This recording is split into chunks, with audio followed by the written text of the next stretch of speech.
Hello everyone, good evening and welcome to some chill and pretty casual Wrath of the Lich King leveling. I'm not doing any hardcore today, and I think last time I played WoW we were on this character and we were doing a bunch of stuff in Dragonblight, and there is a ton of things that I wanted to in this episode. I'm going to run through Dragonblight a little bit and do a couple things, and then most of the episode I want to spend in Grizzly Hills, which is one of my favorite zones in all of World of Warcraft. I'm not sure if it's 100% my favorite zone, but it's definitely up there for me, and maybe it's number one, I don't know. But there's also the Hallows Eve, Hallows End, what is it? Hallows End festival or holiday or whatever you want to call it going on right now in World of Warcraft, which is always a fun time of the year. Of course, World of Warcraft festivals are a little bit more limited compared to other games, but I definitely love Hallows End and World of Warcraft, and it's definitely like probably one of my favorite parts of the entire game actually, with like the Headless Horseman boss fight and all that stuff. But a couple of fun things we can do, or I guess one thing in here is to talk to this innkeeper, and every hour we can basically trick or treat at any inn, and we got a treat this time where we can open this treat bag, and I got some candy corn from it, which is fun. There's also this apple bob here where we can bob for apples, get bobbing apples from the apple bob after we bob for apples, and it's just like a little food item that we can eat. And then there's also candy buckets in like all the inns around the world that we can get some candy from, like these four things here: cinnamon balls, Phil taffy, spearmint candy, and nerds with a G. And also like this inn is like all nice and decorated and stuff like that, which I really love the decorations in World of Warcraft. And I like how there's decorations like all over the world basically, where you can like find like, you know, these pumpkins in a lot of towns around Azeroth, which is something I wish other games would do, where like you'll see like some games like Guilders 2 for example, they'll only decorate like a few select areas of the world, primarily like Lion's Arch and then the like starter zone, or like a part of the starting area for each of the races. So like 6 areas that are like massively decorated, and then there's a few like jack-o'-lanterns, carving pumpkins around like Crichton zones, but beyond that there's really not too much going on in the game as far as like Halloween or Shadow of the Mad King decorations go in that game. But leaving Delaran here, which is a really cool city here in Northrend, I want to head into Dragonblight.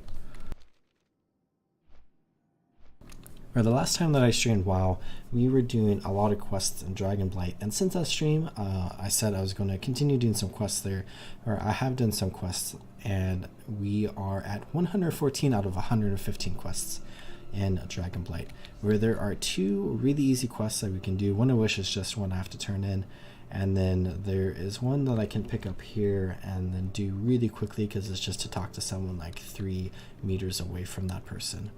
So we can go ahead and do that, and upon completing this first quest, and then we'll get some extra experience from the second quest as well, we should complete this Might of Dragonblight achievement, which is really cool.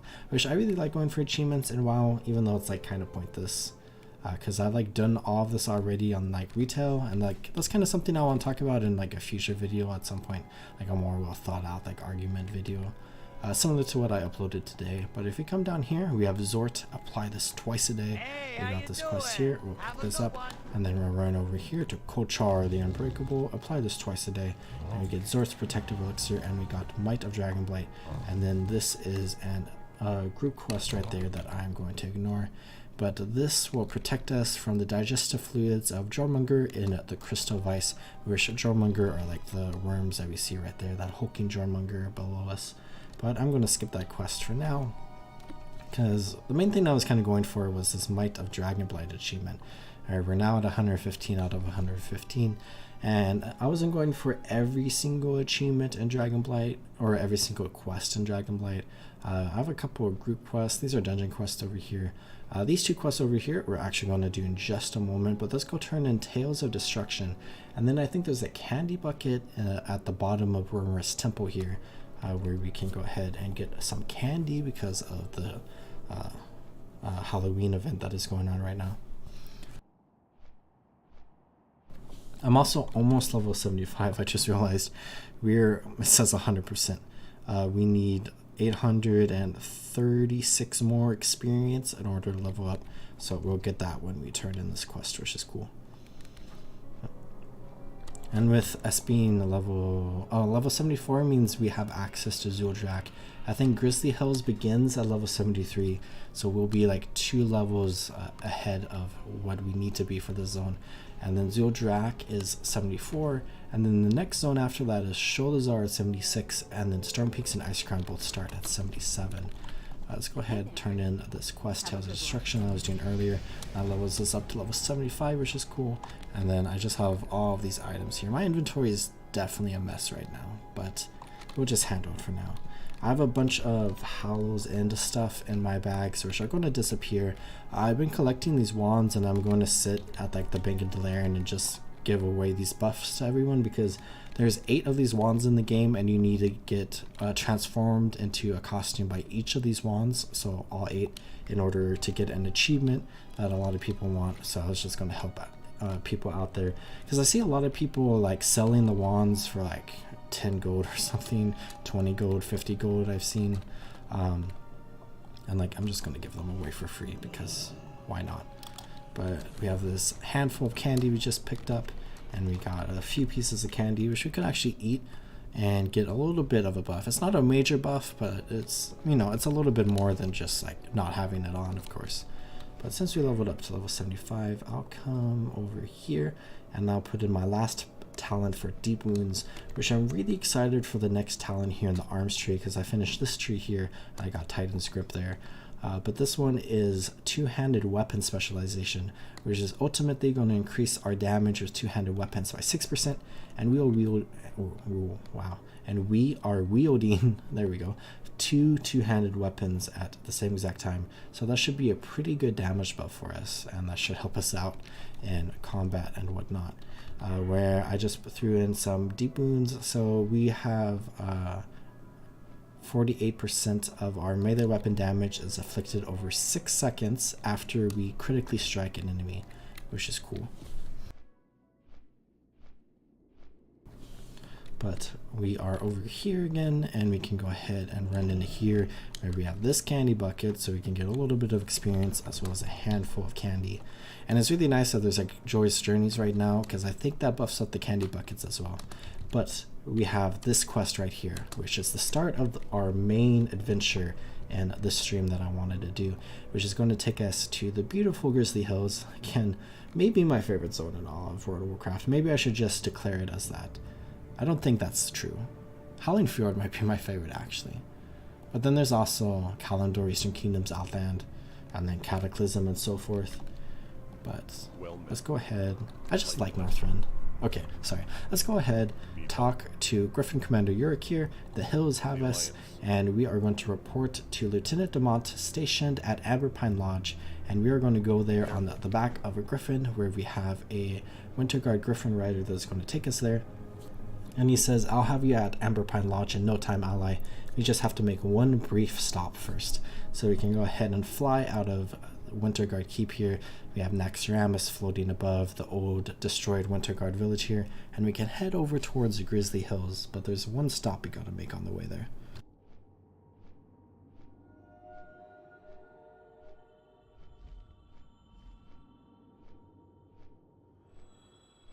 I think Grizzly Hills quests are just super fun. At least for me. There's like one quest that we're going to do pretty early that I think is kind of cringe, but a lot of people really like it. And then like pretty much the rest of the quests in the zone are pretty fun. But we have Dragon Blight that we're leaving, and we are now entering Grizzly Hills, where the Griffin Rider says we're going to do a quick fly by Conquest Hold to see what those filthy no good horde are up to. Keep your eyes peeled for their Wind Riders, not that they'd ever catch me. Where we have a major horde outpost right here, Conquest Hold, and this Griffin Rider is just going to fly us straight into this area. Where Grizzly Hills is actually a really interesting location when it comes to PvP in World of Warcraft, because it's like the main open world PvP zone of the expansion, other than Wintergrasp, which is a kind of like complicated thing. But as far as like open world PvP goes, this is kind of like the only zone that it really happens a lot in this expansion, compared to Outlands, which had like 4 or 5 zones, with like a lot of open world PvP. But the Griffin Rider says, what in the name of Bronzebeard is going on here? Look at this place, I think. And then we have 3 Conquest hold wind ragers flying after us, and they yelled some stuff in Orcish. And the Griffin Rider says, uh-oh, we've got company, hold on tight, I'm going to try and lose them. And this is just giving us a nice overview of this area. There's a lot of like major quest lines that go on in this area. I think there's like largely like 2 very main quest lines that occur, or 3. Oh, there's a lot. We'll start exploring a lot of them. So like 3 major quest lines plus like 8 relatively major like minor quest lines that also go on in this place. It's just a very like story and like lore dense area, which might be one of the reasons why I like it so much. Especially like one of the stories is really cool, or 2 out of the 3 really are really cool. One of them I'm like less excited about, but we are here and we can see that there's Conquest Hold all the way over there, and then we can actually see below us here, and we can see kind of all the way down to this river here, where this river runs through basically this entire section of Grizzly Hills, where there's actually a PvP area right here in between Conquest Hold and Amberpine Lodge, and then we have Ventry Bay, which is all the way down here, and then there's another area up here where there's a lot of questing going on. But let's go ahead and run this way, and we can go ahead and start doing some of the quests in here. So let's go ahead and just pick up all of these. So these are pretty basic, just fight things. We have a candy bucket here. Can get a handful of candy, and then we can go ahead and turn this in, and we can pick up local support, which is one of the 3 main quests lines in the game, or in this zone.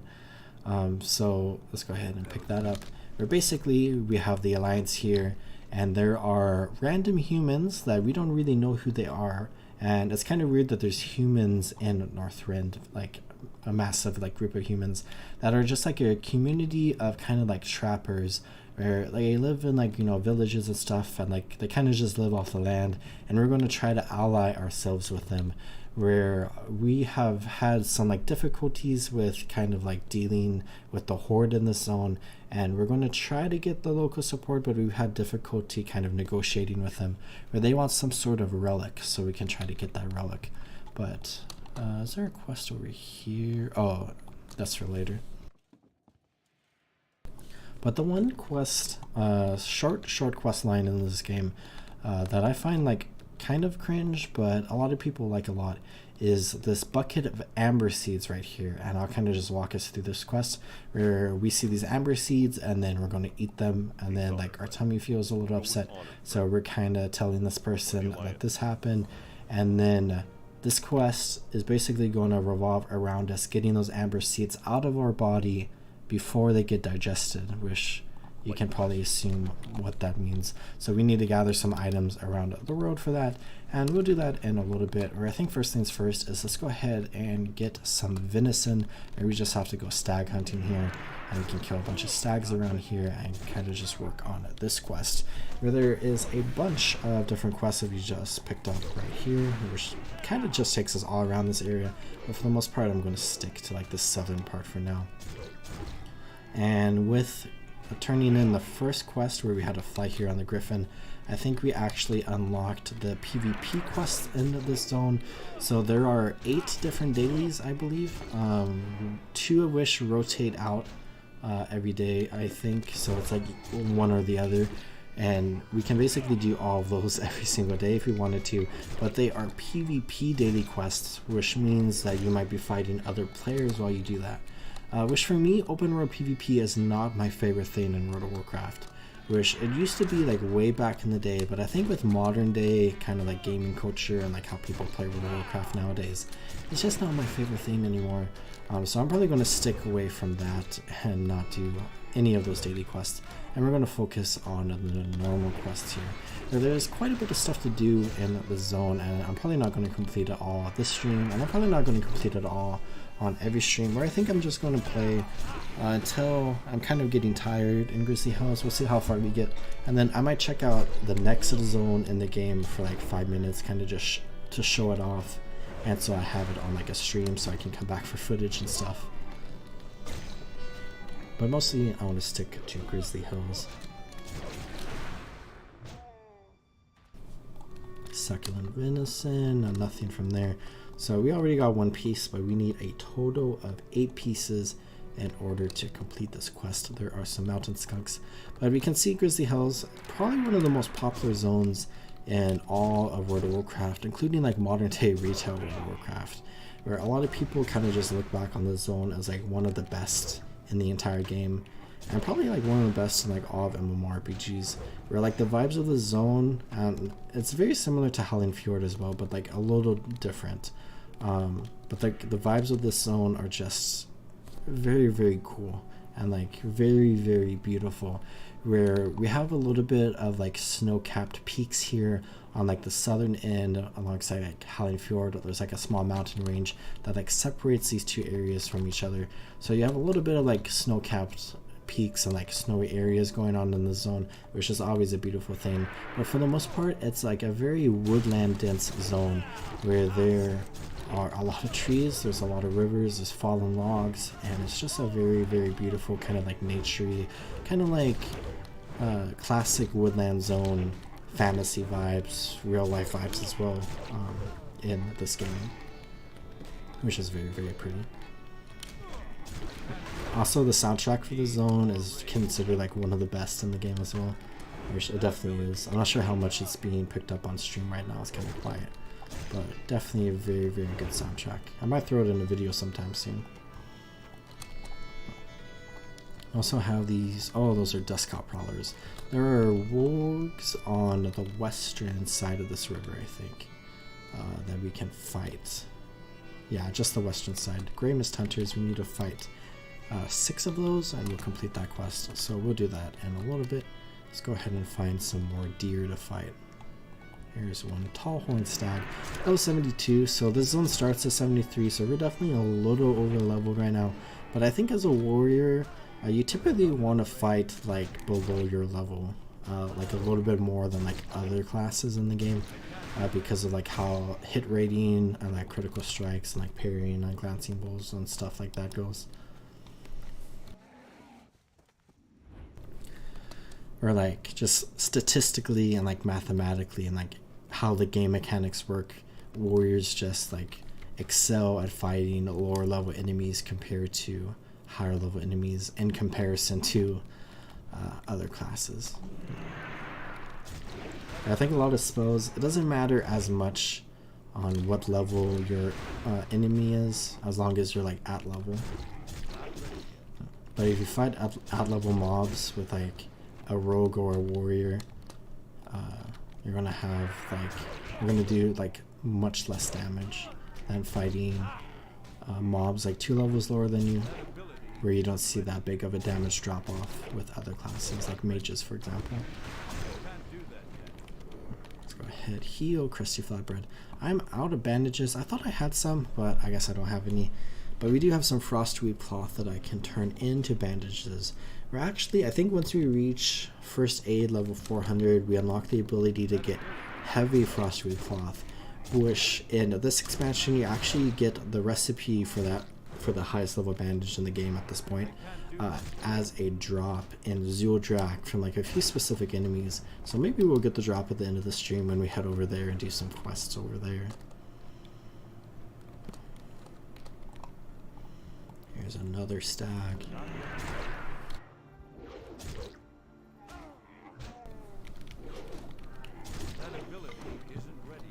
Yeah, I've had a lot of fun playing this character and kind of approaching the end of my journey on this character, because a lot of the characters that I play on, basically all but one in Classic Wrath of the Lich King, I basically kind of just end my journey at level 80 and I just call it good. I go park my character somewhere in the world, I liquidate all of their stuff and send it to like one of my other characters that I'm going to level next, and then I just call the character good there. Where I have 2 level 80s on this server, and I have 3 characters who are both in their 70s now actually. I've kind of been leveling at the same time. One of which is like my PvP character that I've been leveling mostly, not entirely, but mostly through PvP. There's Eye of the Storm going on right now, but I don't think I'm going to do any of that. I kind of did a bunch of that this weekend, and I probably shouldn't spend any more time doing that. But I'll get this character 80 soon, and then I'll probably get my Draenei Shaman, who I forget if I played on stream or not. I've done a lot of like recording a clips for like a future project that I want to do on that character. And then I have my PvP priest as well, which will make 5 level 80s on this server, and then I have one other level 80, which is like my main character, quote unquote main character. That is basically the character that I play through with like all the new releases and stuff, where I don't really do the new releases anymore, where I think a lot of World of Warcraft content after an expansion releases is mostly like in-game content, and I'm just not super into in-game content. So like an expansion release is always really fun because there's a ton of like open world stuff that you can do, but then after that it kind of like dies down a little bit, and there's like a little bit of stuff where we see like a new zone come in here and there, where there's like 2 new zones, one new zone that came out in Dragonflight, or in, well, there's one that came out in Dragonflight. I forget if there's one more coming out in the next patch or not. I know there's like a new raid. So like that's always fun because there's a bunch of open world stuff in there. And then there's like sometimes some new like daily quest hubs where I really like, I was reflecting on this earlier, I really like the Burning Crusade expansion for the single player in-game content that exists in that expansion, where there are a lot of reputations that were added after the expansion released, which is kind of like designed for level 70 players, which was the max level during that expansion, and for individuals to complete. So it's like the Shatar Skyguard, where you do all those dailies and you get the special, I forget the technical word, but like the flying manta ray mounts. And then there's the Netherwing, where you can do the Netherwing daily quest, which is actually a pretty expansive like quest line and like reputation to get up to like exalted and stuff, that revolves around a lot of like stuff kind of related to Illidan. And then you get the Netherwing mounts, which I think is actually kind of relevant in the current expansion right now. So I think some people have been going back and playing that older content from back in the day. And then there's also the Isle Cordanis, which was a huge quest, like daily quest hub added in that expansion, with like a ton of daily quests that I actually want to highlight pretty soon. Maybe after I'm done with like this level 80 character, I'll do it on like my Draenei Shaman, because I'm around that level right now. And then there's like a bunch of other factions in the Burning Crusade expansion as well, but that came out with the expansion that a lot of people like to grind, like the Kurenai and the Maghar for like the tile book and stuff. So I think Eldens was just like a pretty good expansion for people who like to play the game a lot but by themselves in the open world. We're looking at World of Warcraft. It's also pretty decent. You have like the Sholazar Basin daily quests, which are really cool. Yeah, these daily quests, which are kind of whatever. You know, the Kaluak daily quests, which are really cool. And then really like the only like stuff introduced to the game after the expansion release was the Argent Tournament Grounds, which is probably one of my favorite pieces of content in the game. But it's like really the only thing from Wrath of the Lich King that was added for like solo players.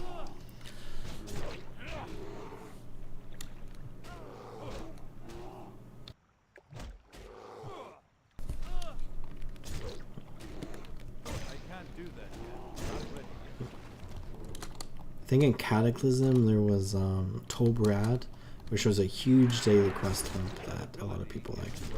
And then Mr. Pandaria went really hard on daily quests, which is like good for solo players, but I think they went a little too hard. Where like pretty much the entire expansion revolved around daily quests, which people did not like that at all. Or some people liked it, but you know.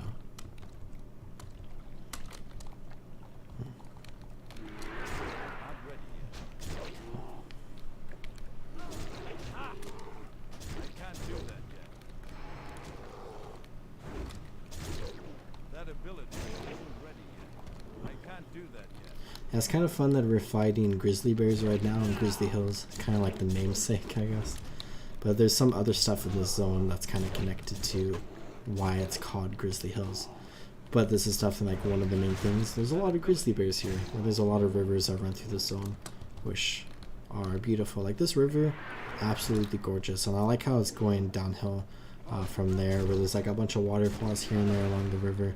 And you can see this one here, and then we see another one right down there, and then there's one way over there. You can kind of just see the end of like this cliff line right here that goes down into the bay.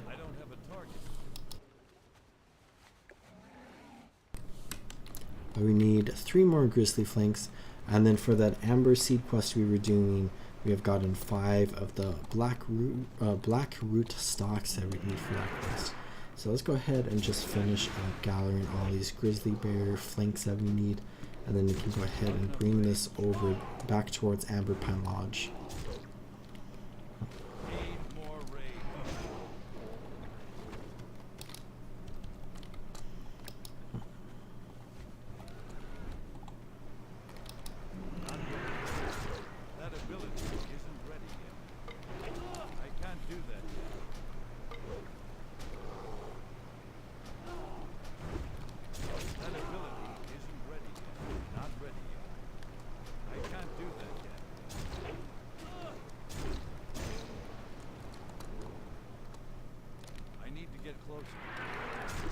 That ability isn't ready yet.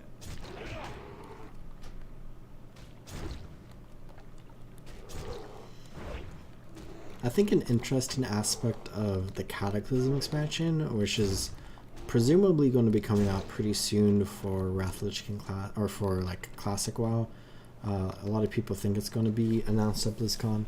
Is that each of those zones, there's 5 new zones added into that expansion. Each one is very, very different than one another. Where we had with Outlands, all of the zones are kind of similar in the fact that they were like floating in space basically. And of course, you know, like Nagrand is completely different than like Hellfire Peninsula.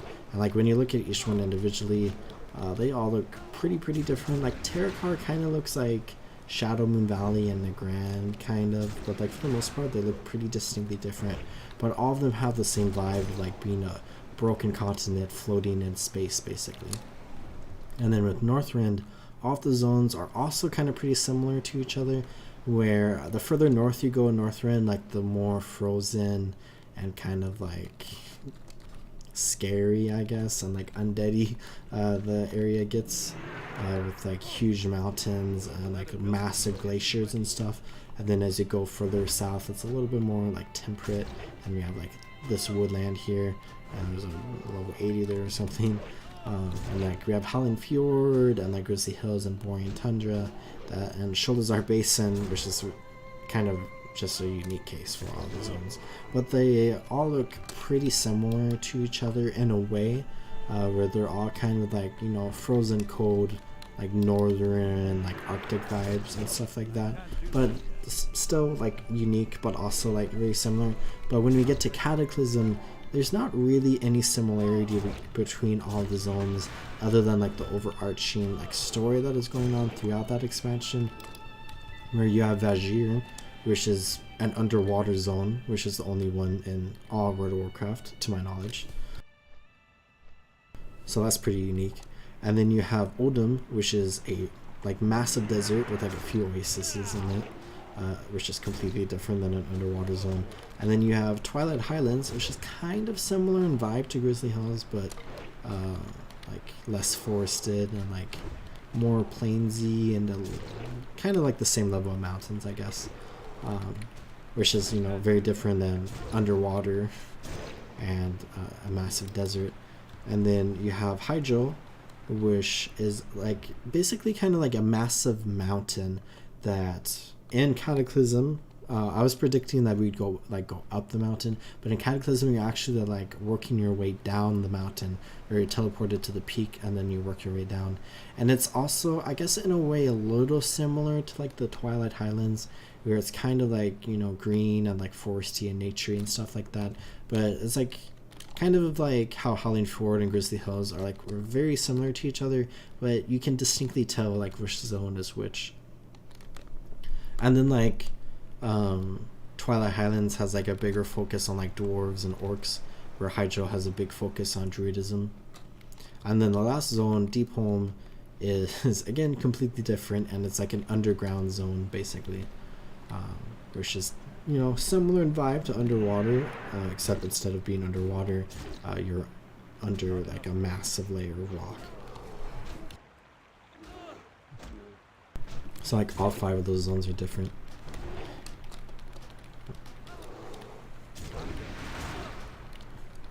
It's going to be really interesting to see like what WoW Classic is going to be like after Cataclysm releases, if they do release Cataclysm, because there's a lot of different like opinions and like groups of people in the classic WoW community, where like, you know, some people play only vanilla and some people play only hardcore. Some people have been playing Wrath, where some people are done after Wrath, but some people would continue with Cataclysm, or some people would go back to vanilla, or some people want a vanilla reset that then leads into the Burning Crusade or into Wrath of Lich King again, or some people want a vanilla reset that then just stays vanilla.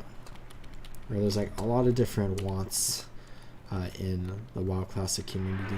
So it's going to be interesting to see what the discussion after BlizzCon, which is in like a week and a half from now, is going to be like.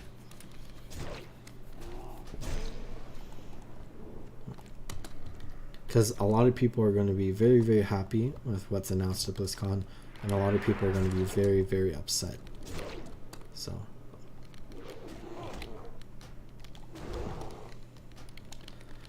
But I think it's also kind of interesting for me, because it's going to really, like this BlizzCon, I think, is going to be incredibly important for how I play World of Warcraft in the future, I think, because depending on what happens, I might change like what I do on my YouTube channel a little bit. Where I've been planning, I've talked about this a little bit, and I was planning to talk about it in my Let's Play series soon, or my Human Mage Let's Play series I have. Where my original plan was I was going to play through Vanilla, and then I was going to play through the Burning Crusade, and then I was going to play through Wrath of Lich King. But I think several issues have arisen from that idea, where, first and foremost, there might not be a Burning Crusade and a Wrath of Lich King for me to play through. Like, it just might not exist, meaning I literally can't make that Let's Play series, which is kind of unfortunate. And then with that, there's also like, where do I stop with the Let's Play series? Like, would I then do a Cataclysm series and then a Mist of Pandaria series? And like, would I do a series for like every single one of the races in like Wrath of Lich King? So then I do like 10 Let's Play series, plus like a Death Knight Let's Play series maybe. So just a lot of questions I have that I think this BlizzCon is going to answer and help me kind of decide what I want to do as far as World of Warcraft goes on my channel. Also, I've killed like 15 grizzly bears after I got the 6th or 7th grizzly flank. I have not gotten one since then. So, let's just try to find that 8th one. Here's another one. I think there was someone else that like flew through here and killed a few, and then they saw me here, so they left. Which is kind of nice, but I feel bad for them because like I'm killing a lot of grizzly bears right now.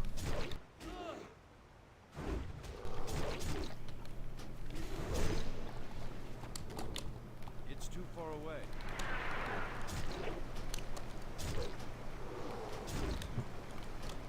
Not ready. That ability isn't ready yet. Need more rage. Not ready yet. That ability isn't ready yet. Maybe this one. But after this, we can go turn in these 2 quests, and then we can head over southwest of here towards Conquest Hold. And we're skipping this area and this daily in this area right here, doing those PvP ones. But we have a bunch of quests we can pick up all around this area, or this zone at large. But we have these 2 right there that I can go do. There's the grizzly flank. It only took like 18 kills or something.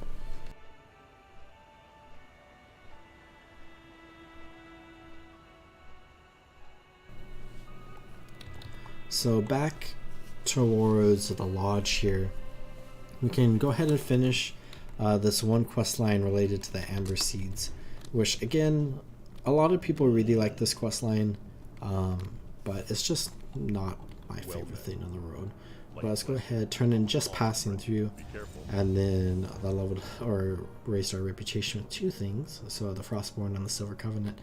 And now we have the final quest in this quest line, where we have the Slider Cider, and we're going to come to this outhouse here, and you can kind of see where this is going, where we need to get the amber seeds out of our body. So let's use the outhouse, which lasts for 20 seconds, and then there is a special audio cue, which you can hear. It's kind of like grunting, and then there's like gas coming out of the outhouse, and it's knocking any NPCs like around the outhouse like up into the air, like it's so explosive or whatever. And then once it's done, you basically gather the amber seeds out of your body, and then you bring it back into here, where if you thought that was bad, we can go ahead, turn this quest in, and then we get a little bit of like interaction here, where the woodsman says, "Alright Ben, we retrieve the amber seeds again. You know the drill. I know, back in the bucket." So yeah, basically these amber seeds here have gone through many different people, including ourselves. And yeah, that's just, I don't know. Moving forward, let's go ahead, turn in, take their rear, and then we have this quest here, Troll Season, so let's go ahead and pick that up. And then let's go do the other 2 quests we have in this area. We actually have this quest that we could go pick up. I'm not entirely sure what this quest goes to. I know it's like a quest that Horde pick up, because Horde come here. Actually, maybe I should come back and do that. I'll come back and do that. Let's go do these 2 quests, and then this is going to progress kind of like our main story in this zone a little bit. Where one of them is to get the cedar chest so we can win the support of the local trappers around here. And then we also have Grey Mist Hunters that we can fight. So let's just be on the lookout for these Grey Mist Hunters, which I see, Raid Captain Kron, let's ignore him. Let's go ahead, fight all these hunters here, which there's like 10 right here, so we can just clear out this group a little bit and then move forward with our lives.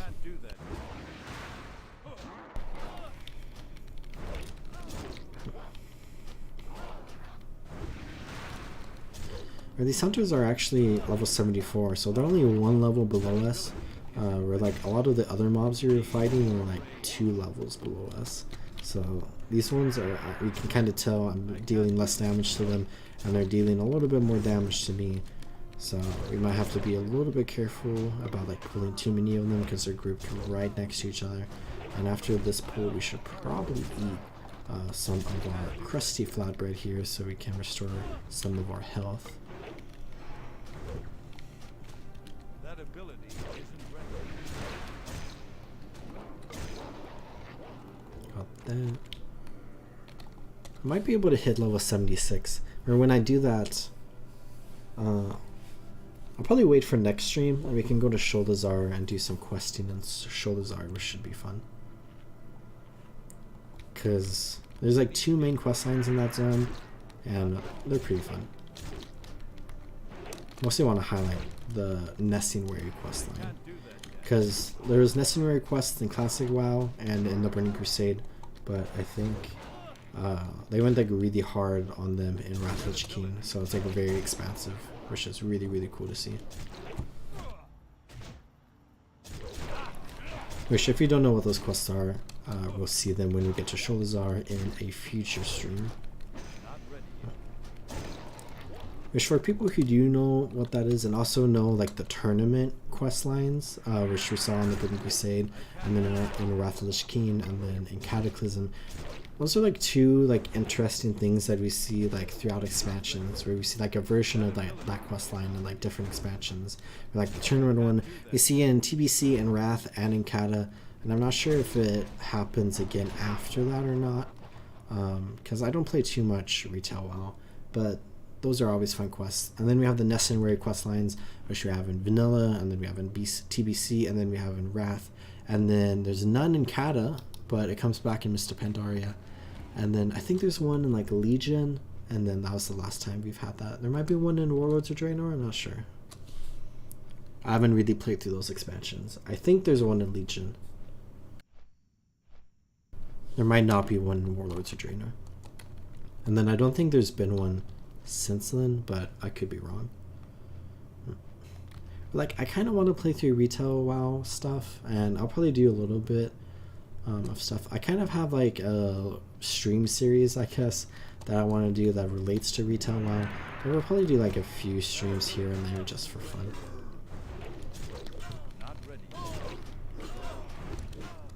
Just to explore it a little bit. And then I have videos on my channel about it.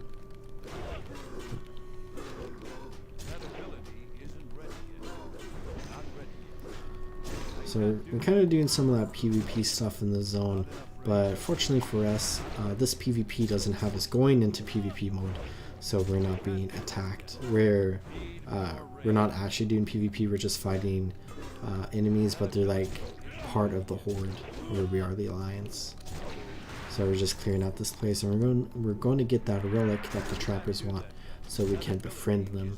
Where we see this is like one of the trappers like trading posts here, where they have quite a few birds strung up in this place, and there's this fire here, and then a bunch of kegs, and then there's that ammo boxes in the corner. I think there's like some wood logs, some barrels.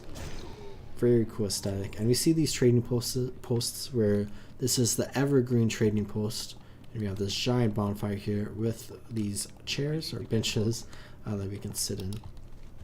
But we have these all around the road here, where we can see 4 of them on our map right now with what we've uncovered.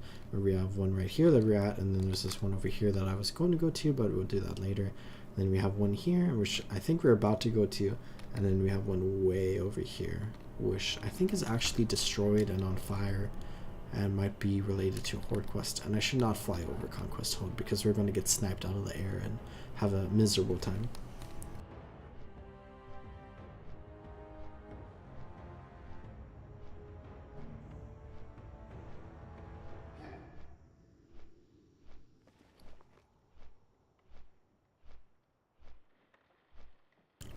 Go ahead and clean up my inventory a little bit. We could stop at the vendor and sell some stuff. That would probably be a good idea for us.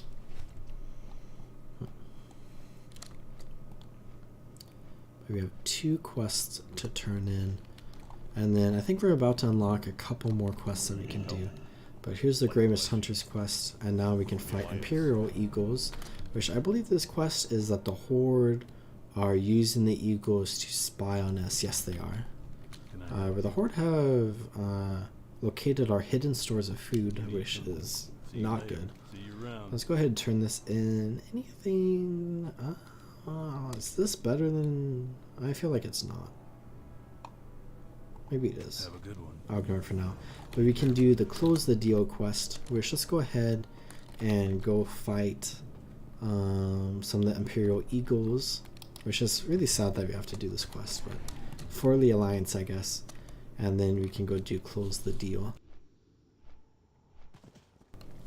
Or when you look at like World of Warcraft, there's quite a few like messed up quests and like really weird quests.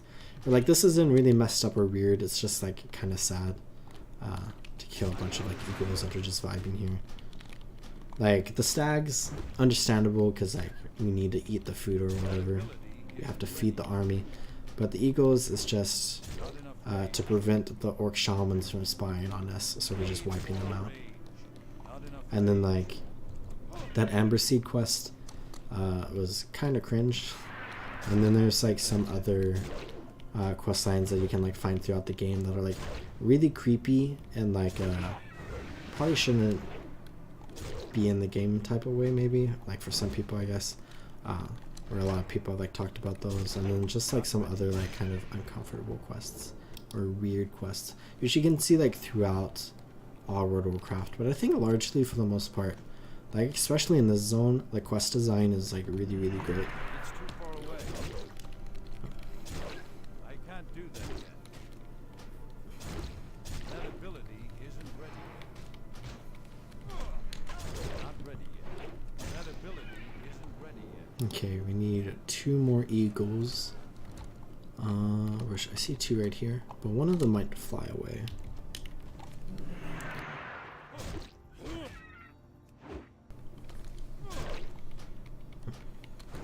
Not ready yet.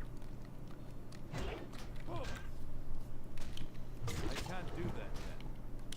That ability isn't ready yet. I can't do that yet. Not ready. That ability isn't ready yet. Not ready yet. I can't do that yet.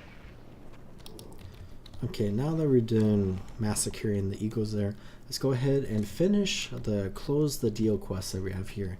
Where this is basically going to be the end of this section of the quest chain, but it's a very, very, very long quest chain. It's like 30 or 40 quests, and this is like the third one, I guess, where we can come to Ivan here, which is a human trapper that lives here in the Grizzly Hills that we have discovered, and we can go ahead and turn this in, and this is going to confirm a little bit of an alliance between us and these trappers here, which is good because the alliance could use as much help as they can get. Or I guess I'll take a moment and trade with this trapper, and I'll take all of his gold and just give him a bunch of junk there. There's a junk item sword. Well, there's a good dagger you can have, so there you go. But now we can go back to the lodge, and we have 2 quests to turn in.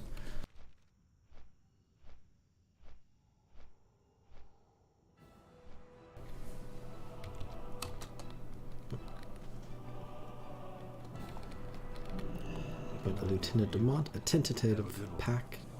And then we have an exercise in diplomacy where we had an alliance envoy, Ducal, that we sent to Silverbrook, which is one of the trappers' towns here in Grizzly Hills. And they were doing a bit of a diplomacy mission, and we can go ahead and go check in with that envoy and kind of update them about what we have done in this part of the Grizzly Hills. But I guess first we could do these 2 quests, which is going to lead to one more quest, which is basically just going to have us fighting some of the Vrykul in this area. So we fought a bunch of them when we were in Howling Fjord at this point, like a couple months ago, and maybe even like 3 months ago. It's a long time ago, but we did stuff at like Utgard Keep and then all the different areas around here. Or I think in that stream I mostly stuck to Utgard Keep actually. But let's go ahead, and we're at Vodrun here, or Vodrun, however you pronounce it. And we can go ahead and fight a bunch of them. We have Dragonflare Huskarls here, and then Dragonflare Flamebinder. Where a lot of like Wrath Lich King like vibes and like themes and stuff with like the expansion is really like kind of like based around, I guess, like Nordic vibes. Where like we see a lot of like the keepers, which you like find in OGR, and then we see like elsewhere around the road are themed after like Norse gods, where we have like Thorim and Loken, which are like Thor and Loki.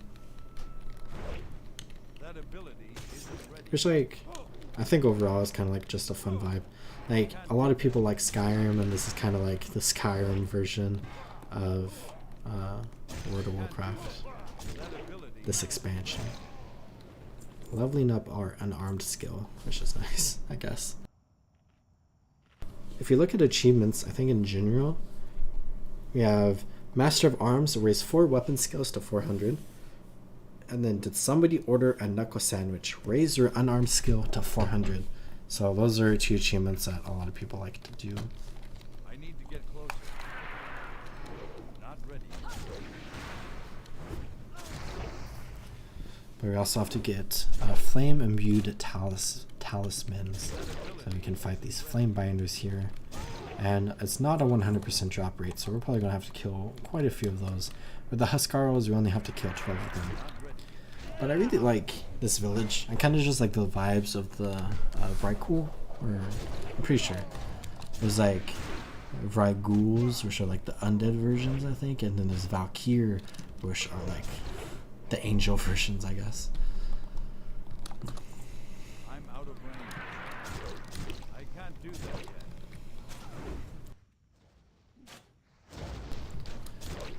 Yeah, I think Grizzly Hills is just a good, relaxing vibe.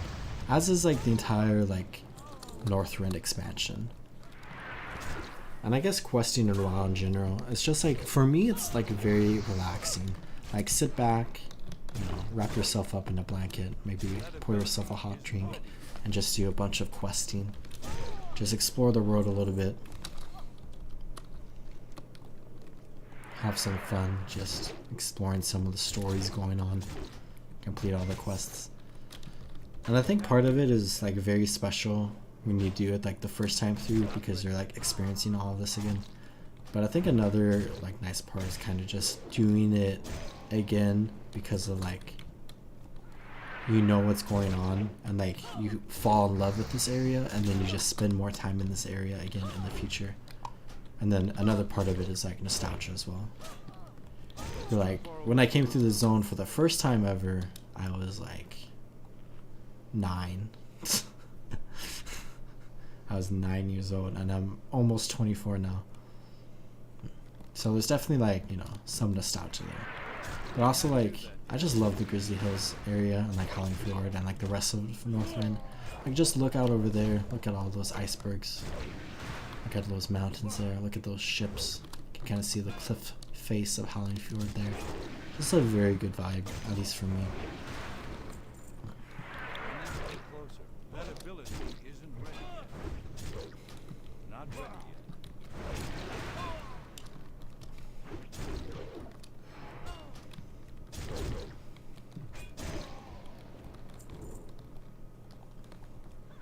I'm out of range. That ability isn't ready yet.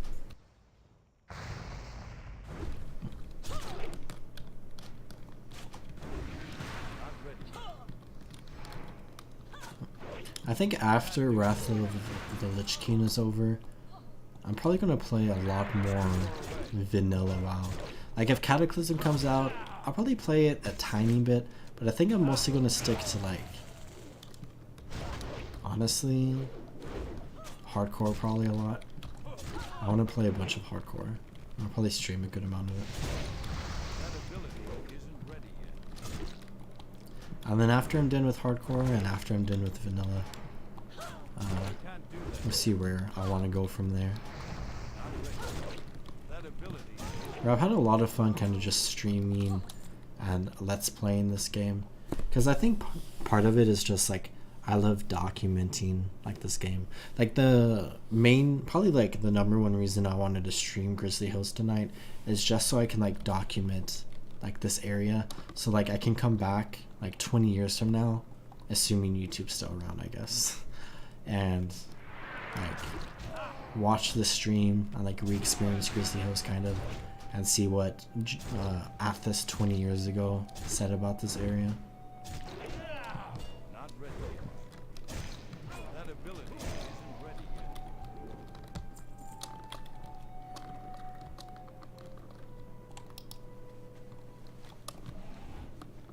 Which may be, in that case, hello future Athos. But we need 4 more Huskarls. And then we got all the talismans we need, so let's go ahead and focus on these guys up here. And I see these 3 right there, and then there's one right over there. I think there's one in here too, actually, if you wanted. Oh, that's a flame binder, never mind. But after these 2 quests, there's one more here, and then we can go ahead and talk to the envoy.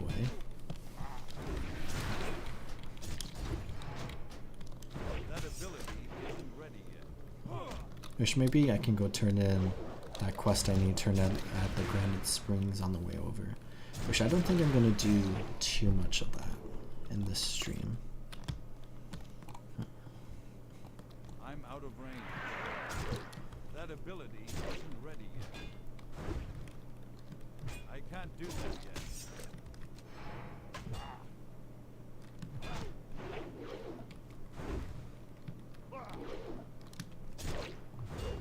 Our unarmed skills up to 223, which I have never spent time training that skill. So that's all from me just being disarmed in combat and losing access to my weapons for a short duration.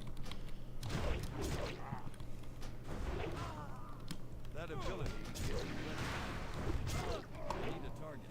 Okay, these 2 quests are complete, so let's get back to the lodge.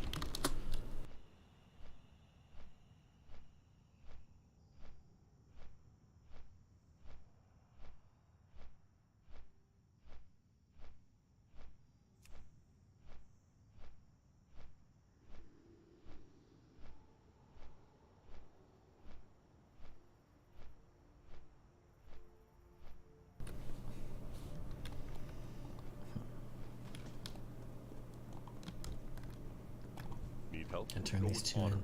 We're getting decently far into this next level. We're a third of the way through. Over a third of the way now. And then let's go ahead and do this.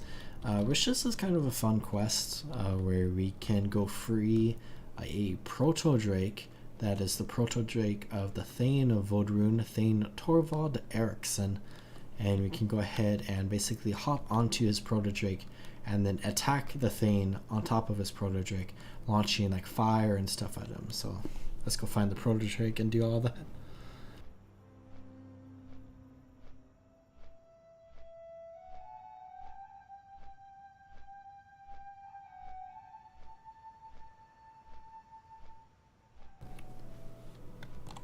So here we have Flamebringer. So I think we just interact with him and then unchain and control Flamebringer. And now we are flying this Proto Drake where we have Flame Breath, deal fire damage, Wing Buffet, knock the thing down for 5 seconds, and then Molten Fury, deal damage and then additional damage over time. So let's come over here. And then I guess let's open with Molten Fury and then just use our normal flame attack here and maybe knock him down on off cooldown here. So if we just use these two off cooldown, I think we'll deal a lot of damage, and we'll also like keep him stunned so he won't deal a lot of damage for us. And then in between we can just try to deal as much damage with our flame breath as possible. So I'll use these two again. We're kind of tied for health right now, so this might get a little closer. I think if we're like about to die, we can get a little close to him and then basically just finish him off on the ground.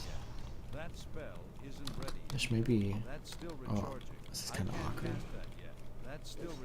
Oh, now we're not dealing any damage to him. So let's get close here. Or I think I'm about to die. Yes, I am. So this might be... I might just straight up die here, actually. Let's use execute as many times as I can. Oh, he was at like 400 health. Okay. I think I messed up by getting too close. So that's unlucky. I guess we can try that again. I also think one of my executes got parried there, so we could have had an easier time. Are we going to be able to get back to our corpse? Huh.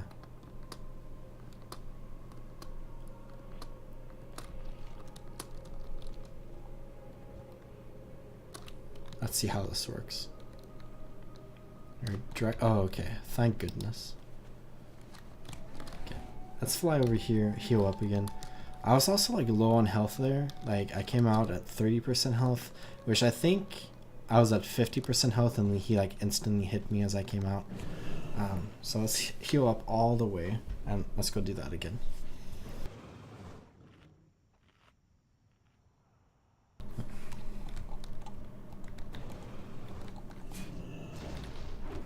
Oh.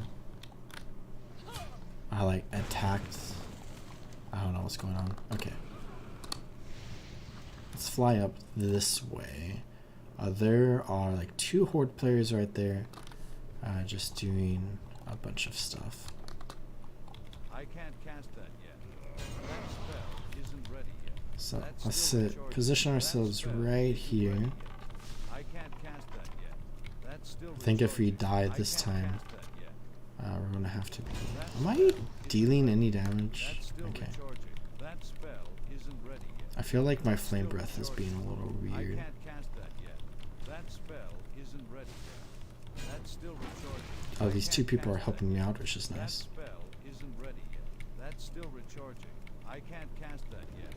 That spell isn't ready yet. Nice, we got that. Maybe let's hang out for a second. I'll just do that to thank them. We can't talk to horde players, but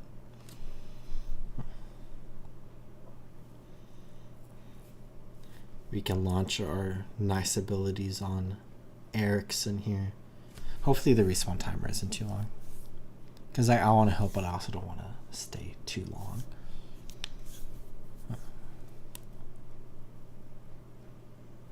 But we completed that quest, so we can turn that into Amberpine Lodge, and then we can head to the northwest where we have 2 quests to turn in. The quest further south is going to start a massive quest chain that is a quest chain that I like a bit less in this zone, so I think I'm probably going to skip it for now.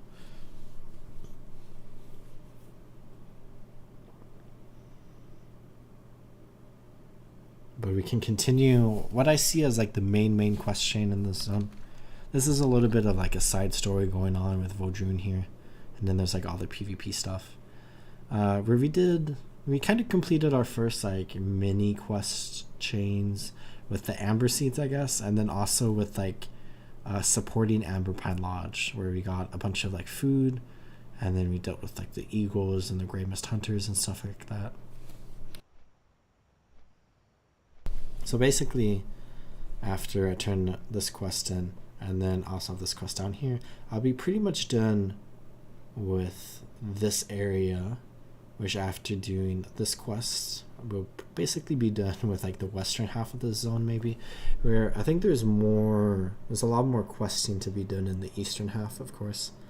But there's actually not a lot of quests in this zone in comparison to like the other zones. Let's go use Molten Fury. It's done. And then he's dead. Okay. Absolutely demolished. So let's go ahead and fly out this way. Just discovered Vodrune Dwelling, which is that building right there. But Flamebringer attempts to throw you from his back. Return to Vodrune. Where we only have like 10 seconds, but it's down to like 2 seconds now to get back over there, or we get knocked off like that. But I like flew this way, which I'm still in combat. Oh, there we go. Back towards the lodge. So let's go turn in this quest and then head towards the next area.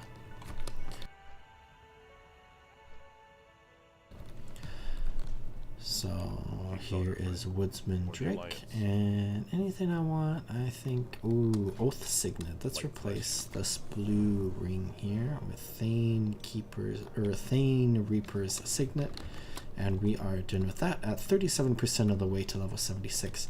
So let's go ahead and fly to Granite Springs first, I think, and then we'll go northeast. So basically, like the second huge major quest line that goes on in this zone, out of like the 3 major ones that go on, is related to the trolls of Zuldrak, which we can talk a lot about these trolls, and I don't think I'm going to talk too much about them, but they're basically like a troll empire that resides here in Northrend.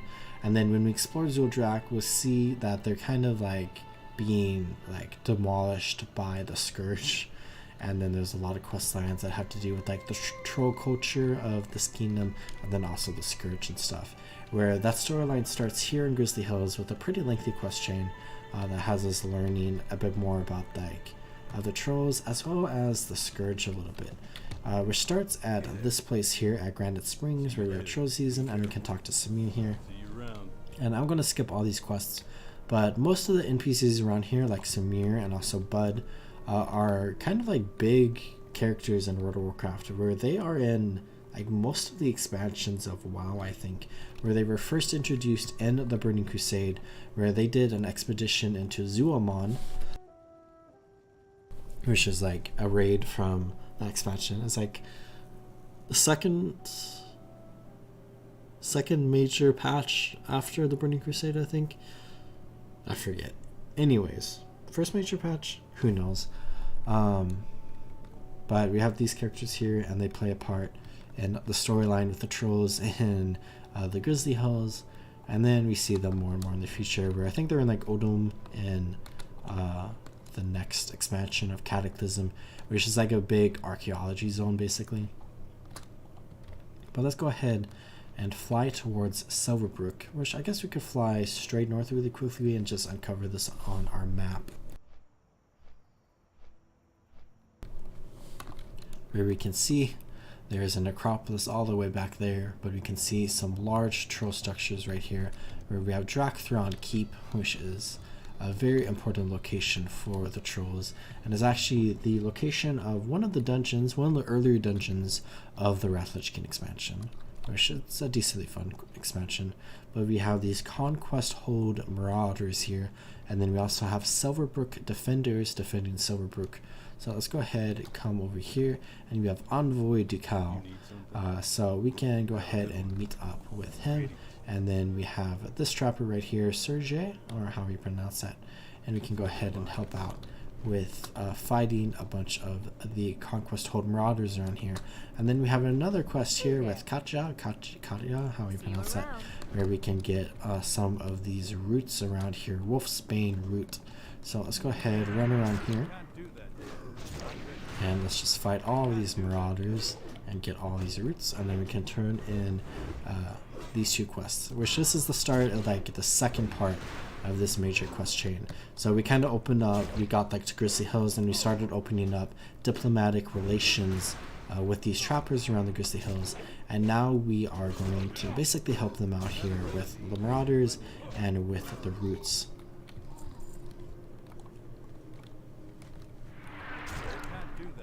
So I guess maybe we should be a little careful of like that group of two right there. We could also just charge in if we want. But if we're wanting to like optimize our time, I guess, we could just go straight for the roots first, and then we can kill any Marauders that come after us, and then we can just finish up the Marauders quest after this.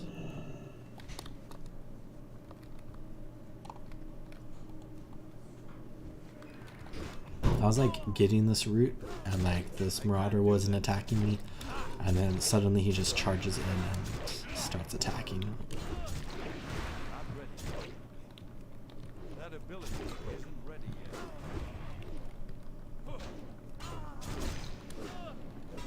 I need to target something first. Okay, let's get this one. There's two right there. Let's fly out this way. Let's get this one here. I think there's another one. Oh yeah, right there.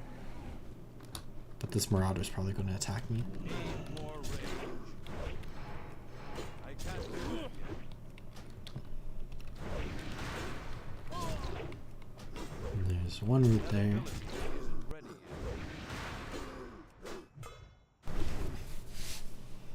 yet. Not ready. An interesting part about like Wrath of the Lich King, as well as the Burning Crusade, is that there's quite a few group quests, as you saw in Dragon Blight here. Like I've completed 4 of the group quests, but we have this one here, and then there's going to be this one here, and then there is this one here, which leads to like 2 more group quests as well.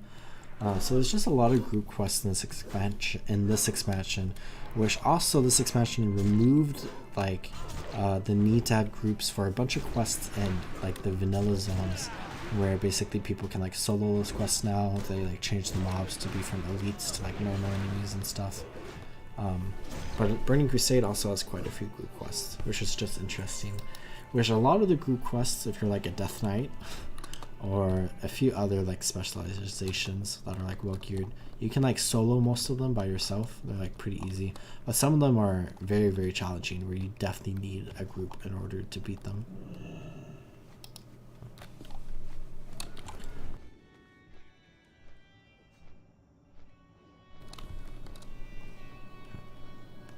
I need one more route, which just come down here, and we might get attacked, yeah, by this one. I feel like we're about to get attacked by the other one as well, which we need to fight 3 more of them. So I guess, oh, there's one down there I could have gone for, and we wouldn't have been attacked at all. But we, as I said, we need to fight 3 more of them, so it doesn't really matter. I can't do that. Not ready yet. So let's get this last one, and then down here, Far away. and then we could kill the other Marauder all the way over there. That ability. And we see an orc camp there with a capture trapper, which this is kind of a little bit of a sneak peek at the next quest in this quest line that we can do. Not enough range. I can't do that. And then let's get the last Marauder we need for this quest. Where they were charging at us, but we can charge at them and stun them for a little bit instead of us getting stunned. So that's nice. That ability. I can't do that yet. I bet these Marauders are annoying to fight on hunters if you forget to like send your pet in first to attack.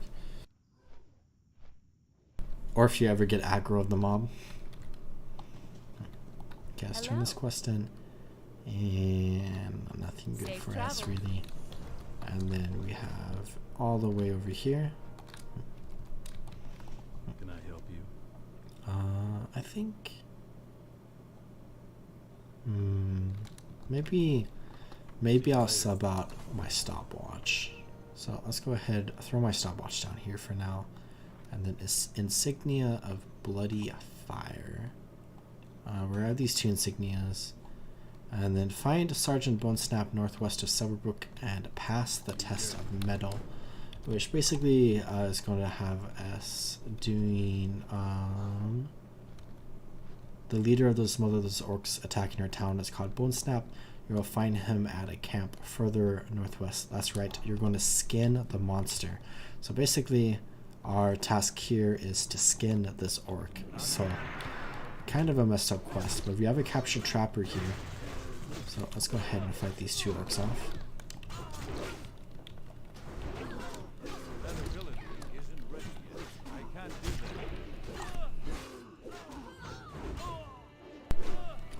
I guess maybe let's focus the Marauder first.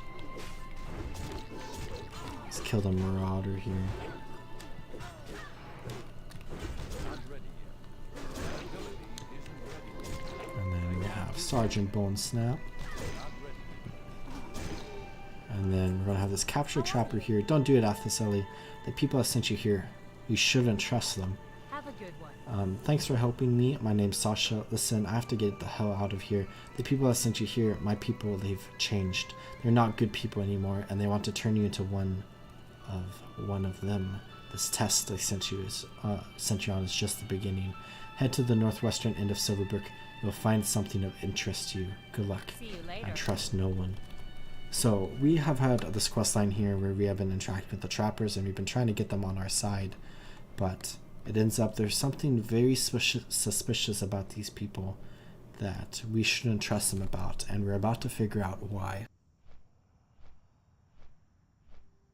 So let's go ahead, fly in over here, and we have a caged prisoner. Who's there? Are you here to kill me? Please, you don't have to do this.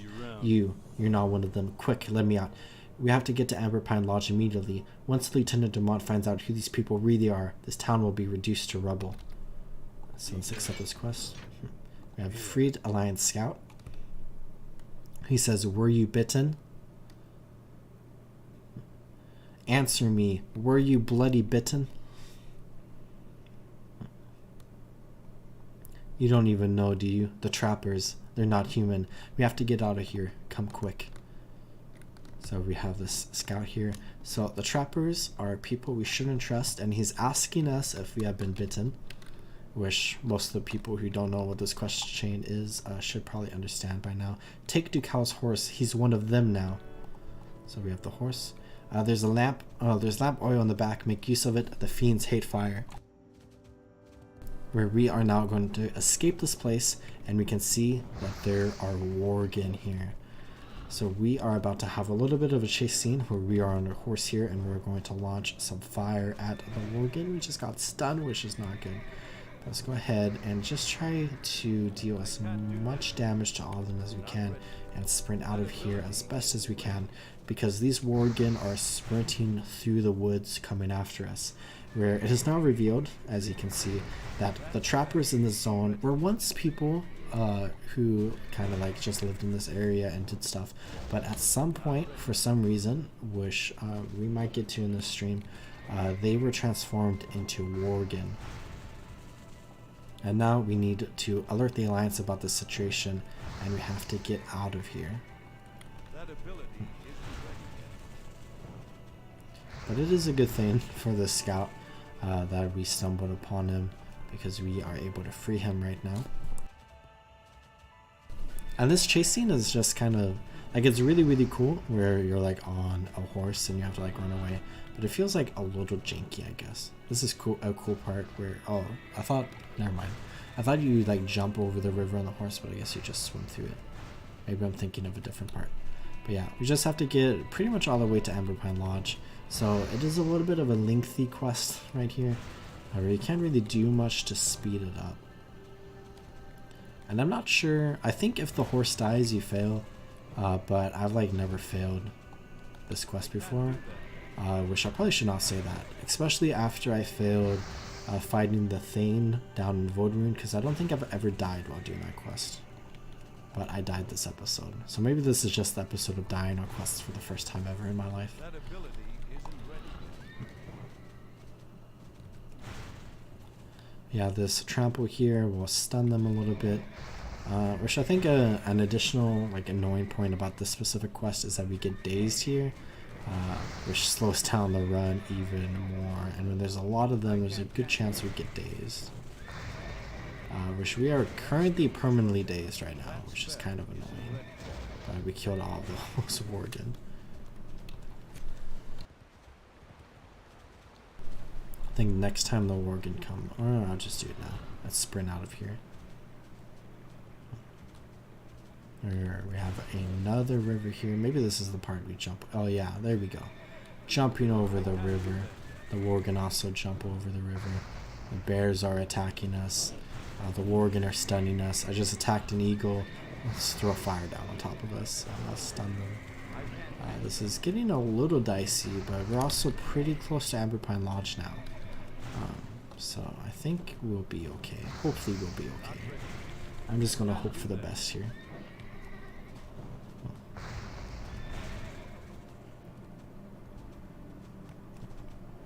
That Silverbrook Worgen is just sprinting after us.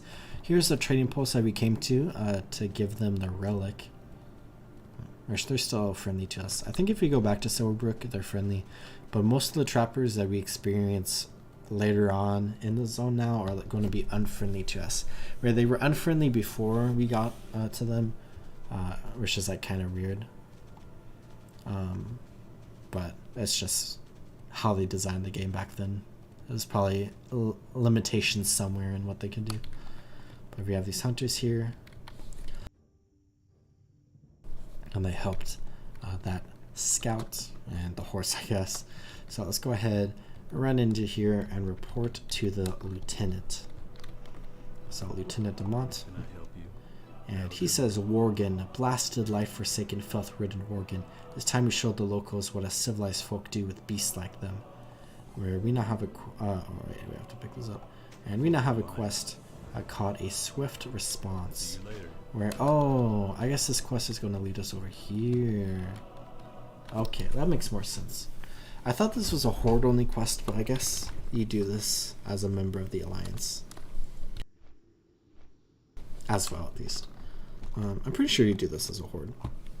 But we can come down here, where our first quest now is a swift response, where we can kill the trapper leader at this trading post here, and then we can also kill a bunch of the Silverbrook hunters. So let's just come into here, and we have Wolf Cult Initiate, which is very interesting. So there's a group of these people that are members of a wolf cult, which we can explain a little bit. And now as we fight them, we can see that we start off fighting them when they are low on health, or when they get to low on health, they are going to transform into Worgen and start attacking us in Worgen form. Like 50%, I guess. Can't do that yet. Not ready yet. Not enough rage. So we killed the leader. We picked up the item for the quest that I was looking at here. And now we just have to kill 5 more of these hunters. So let's just work our way around Forest's Edge Post, which is a trading post on the edge of the forest here. So very aptly named trading post.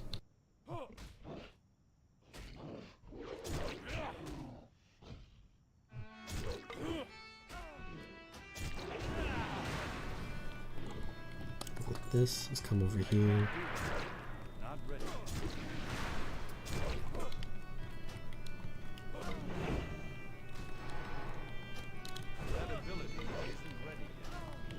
I feel like he's parrying me a lot more than everyone else around here. Oh, there's a lag spike there. Let's go ahead and heal up. We just have to kill 3 more. I feel like I've never killed the trappers over here before. I'm sure I have. Most of the time I go in, there's like a little tent over there. I think we can see in a moment. So I guess this is nice to do something new. I can't do that yet. That ability isn't ready yet. I can't do that yet. Need more range. That ability isn't ready yet.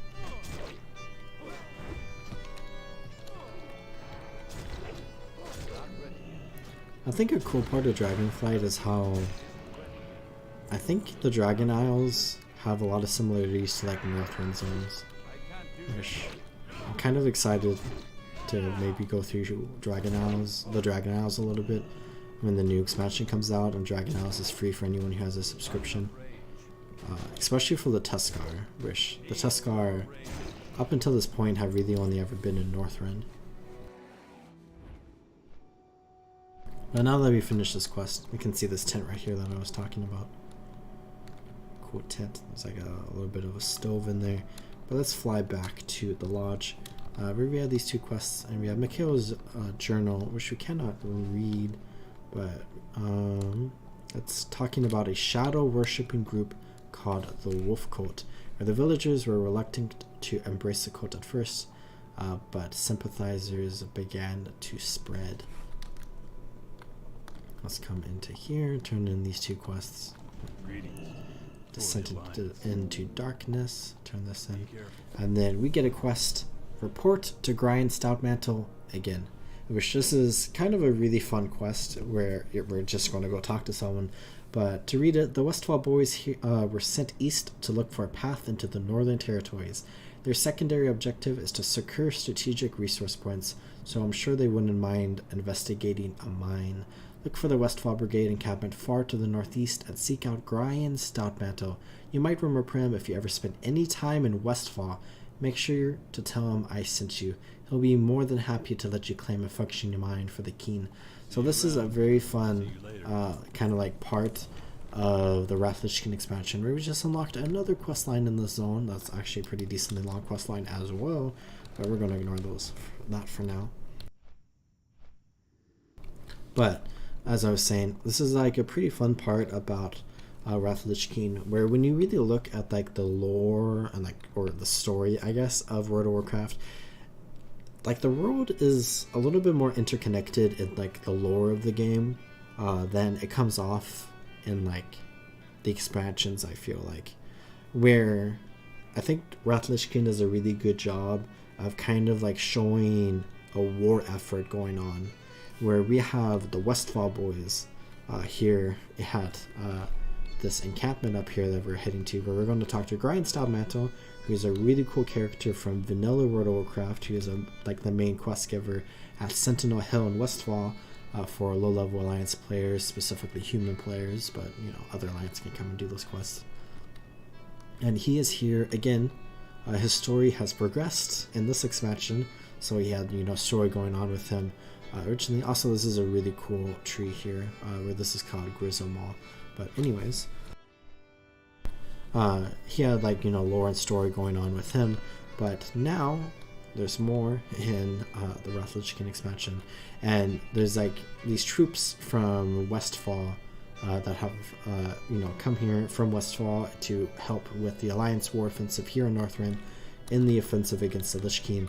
And then we see that with like, you know, people from Goldshire, people from Darkshire, people from Lakeshire, you know, dwarves from Casmodan. We just see that kind of like all around, and I think it's just really, really cool. But we have an escort quest here where we have Emily and Mr. Floppy, which is Emily's pet, and this is a little bit of an escort quest that we can do, and it's kind of just taking us towards the Westfall Brigade encampment over here, where we just have to kind of defend Mr. Floppy here for a little bit and then get out over that direction.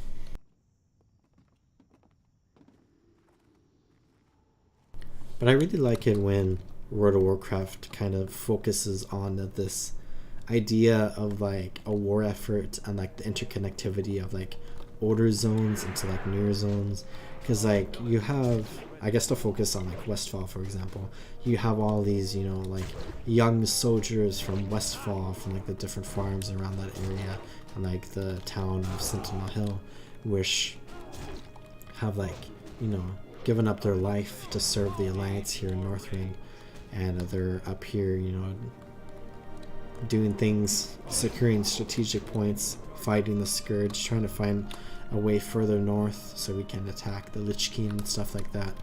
And they're just random humans from Westfall, which I think is really, really cool. We have a hungry warg here. Let's go ahead and fight the warg. Going to be go straight to Mr. Floppy. I don't know what I wanted to say there, but let's go ahead and defend Mr. Floppy and defeat the hungry warg here. Emily is level 5 and Mr. Floppy is level 68. I don't think Emily gets attacked. I don't think any children in this game actually can get attacked. It's like Skyrim. It's for legal purposes, I think. Or raiding purposes, maybe. Not sure.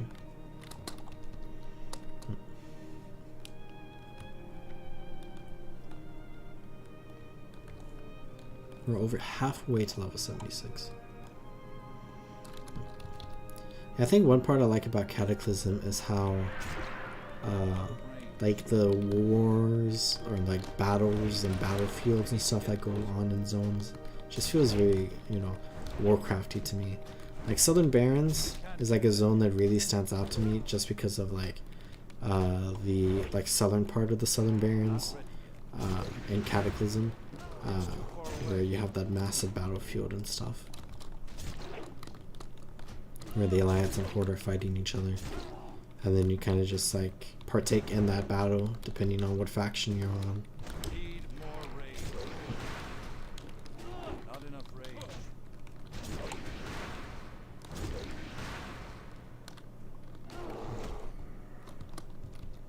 Have a lot of Highland Mustangs here. We have a Ravenous Warg, which is much bigger than all the other wargs. So we gotta help out Mr. Floppy here. I can't attack that. I can't attack that target. It looks like he's biting into the rabbit there. So let's go ahead and fight the warg. I can't do that. That ability isn't ready. Pop some of my cooldowns, I guess. What does Death Wish do? Increasing physical damage, but increasing all damage taken. I don't use that too often. And it looks like Mr. Floppy died there because of the warg. So unfortunately we couldn't... Oh, never mind. He's fine.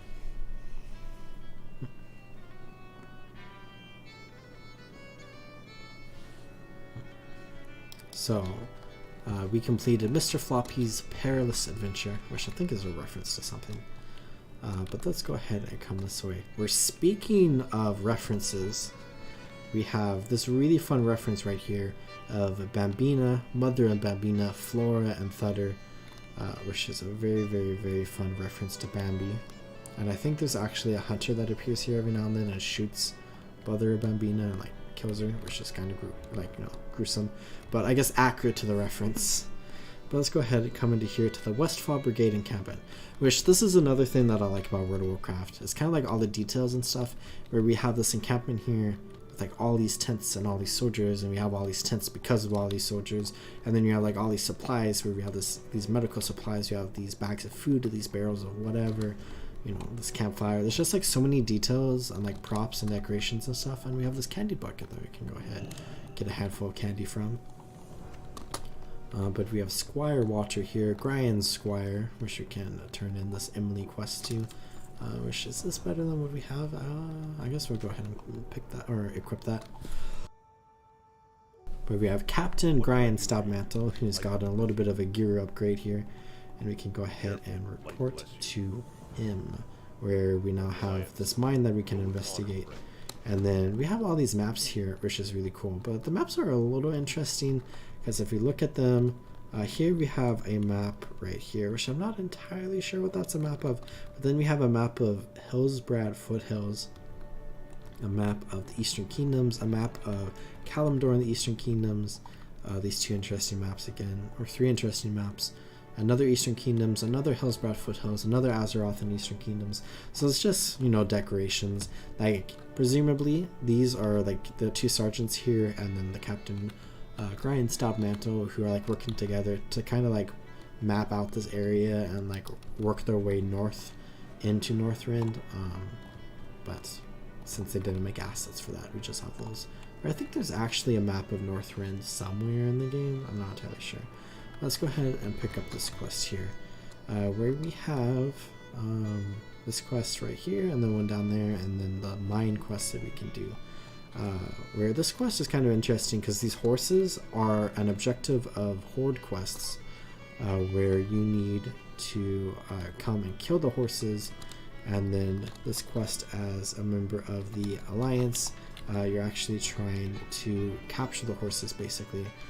Let's come grab a wild carrot, and then we can make a carrot on the stick. So let's dangle the wild carrot in front of this horse, and then we're going to ride the horse where we get oh, I thought there was like a sprint ability we could get, but I guess not. But we can go ahead and bring this back over towards the stable boy over here that we talked to pick up this quest. And then we will do it, I think 4 more times? Yeah, 4 more times, and then we'll finish that quest. So let's go ahead and do this quest and then head towards the mine, I think. So, hand over reins. There we go. So we need to get a carrot every single time that we do this. So I think I saw one, yeah, right here. Speaking of carrots, I really like the daily cooking and fishing quests.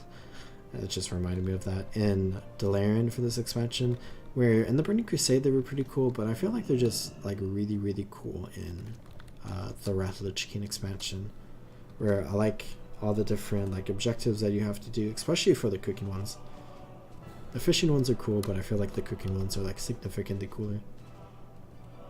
And you kind of see all those cooking quests come into Cataclysm as well, with like new variations and stuff in each of the major capital cities for the Alliance and for the Horde.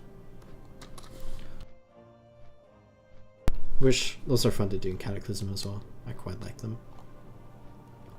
And they're actually pretty good for like leveling up your cooking in Cataclysm, I think, because I think when you complete each one you get like a skill point in cooking, where you don't get that in Wrath of the Lich King, but they're still fun nonetheless. And you get a special cooking currency both in Cataclysm and in Wrath of the Lich King, which back in the day were 2 separate currencies, but I think in retail WoW they're the same currency now, which you could use to buy like special awards for like cooking recipes from like each of those expansions, and like some cosmetics.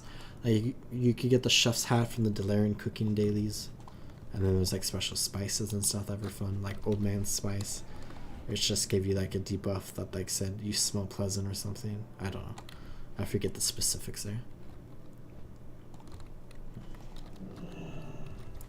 But I actually recently unlocked that on my PvP character, because I thought this might be like a good thing to do like on my PvP character, just to get a little bit of extra experience outside of just doing PvP, because I'm a disc priest, and doing like open world content on the disc priest is not the worst thing in the world, but it's definitely worse than doing it in Shadow. And I could unlock like dual specializations and just swap back and forth, but kind of the whole point of that character that I wanted to do is to just play disc priest from like level 1 to level 80, and like kind of just like have that full experience. And then I also decided with that character I wanted to do it like 98% of the time in PvP, which is what I have done, and I've had a good time on that character. I kind of want to do like another PvP character, maybe as like a Restful Shaman, but I'm not sure. I don't think I want to go through that again, because like it's been fun like experiencing PvP, but I think there's a lot of issues with PvP in Classic WoW that has arisen because of the community. I need to do this. Or there's a lot of like fighting about like what people want to do in the PvP match, which like has always been the case, but back in the day it was like tactical, like should we do this, should we do this, and people were saying no, the best way to go to approach this battleground is this specific strategy.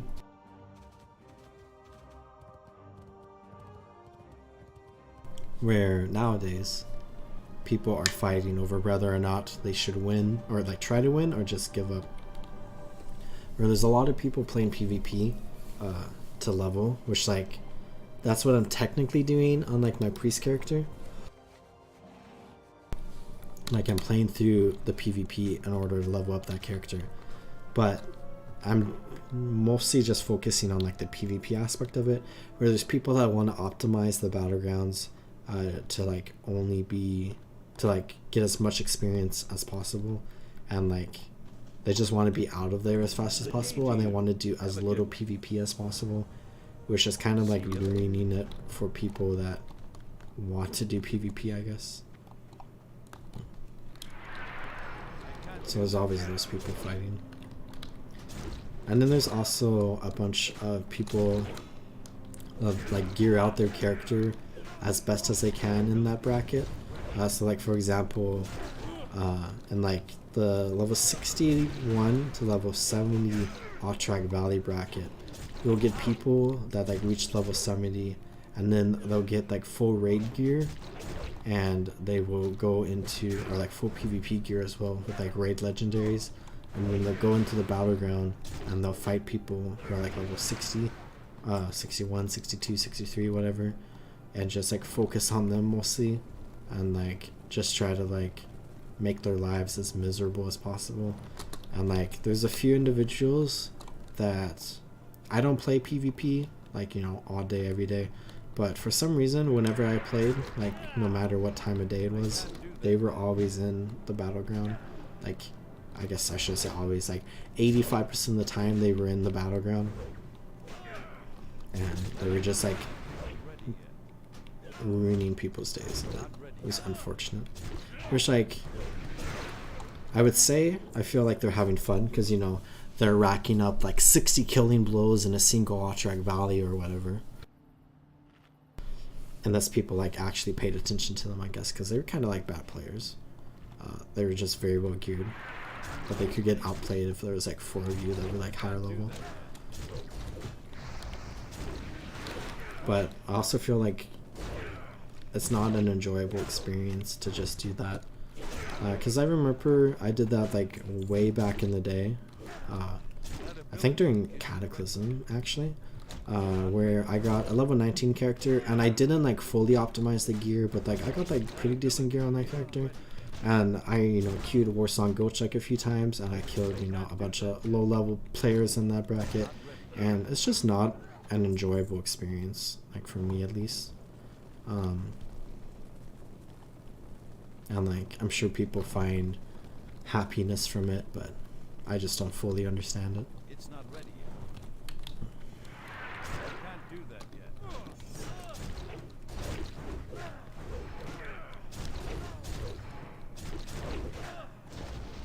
Oh, I got a critical heal from the runic healing portion. That's nice. That ability isn't ready yet. Not ready.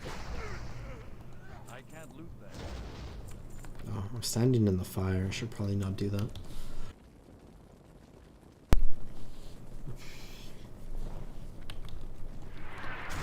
That ability isn't ready.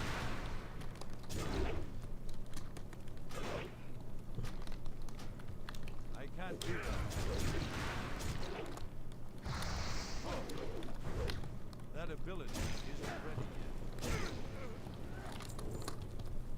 yet. Oh, set it on fire so we can finish the quest. I noticed I kept doing that over there a little bit. I was just running away from the corpses. But we can turn in this quest, where I actually wasn't really paying attention to the specifics, where all the miners around here were turned into undead. What can I do for you? So let's get to this one, which looks like an upgrade, and it's a new chest piece, which is basically the same thing but green. Where we have a pretty big story drop here, where we learn Arugal is basically the one involved with what is going on in this area, where Arugal has a wolf coat that he has formed, and has basically like come to the Grizzly Hills and is like transforming all of the humans into Worgen, and the ones that deny his demand to turn them into Worgen are being killed and turned into undead. And Arugal is a pretty important lore character, which we talked a lot about in my Human Mage Let's Play series, I think. I think we talked about him. But he's like the final dungeon boss of Shadowfang Keep, and he's also connected to the Scythe of Elune and like the Worgen, which is like a massive storyline.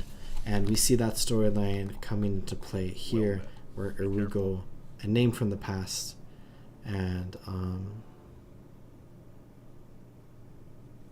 yeah. So we have Grindstone Mentor here, says Arugal's been dead for years. I even saw his grave once. Where we have Private Aaron here, where we can go talk to an individual called Runa the Blind. And basically what we're about to do is a little bit of like a not a cinematic, I guess a cutscene, where we are about to see something very cool, but we have to go talk to this person first.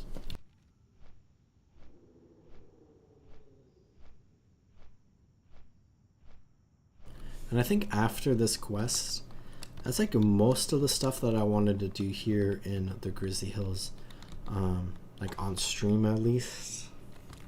Where if we come into our achievements here and come down here, we have completed 29 out of 85 of the quests here, which there are, of course, a lot more quests that we can complete. But I don't think I'm like 100% interested in doing all of them on stream, or at least right at this moment.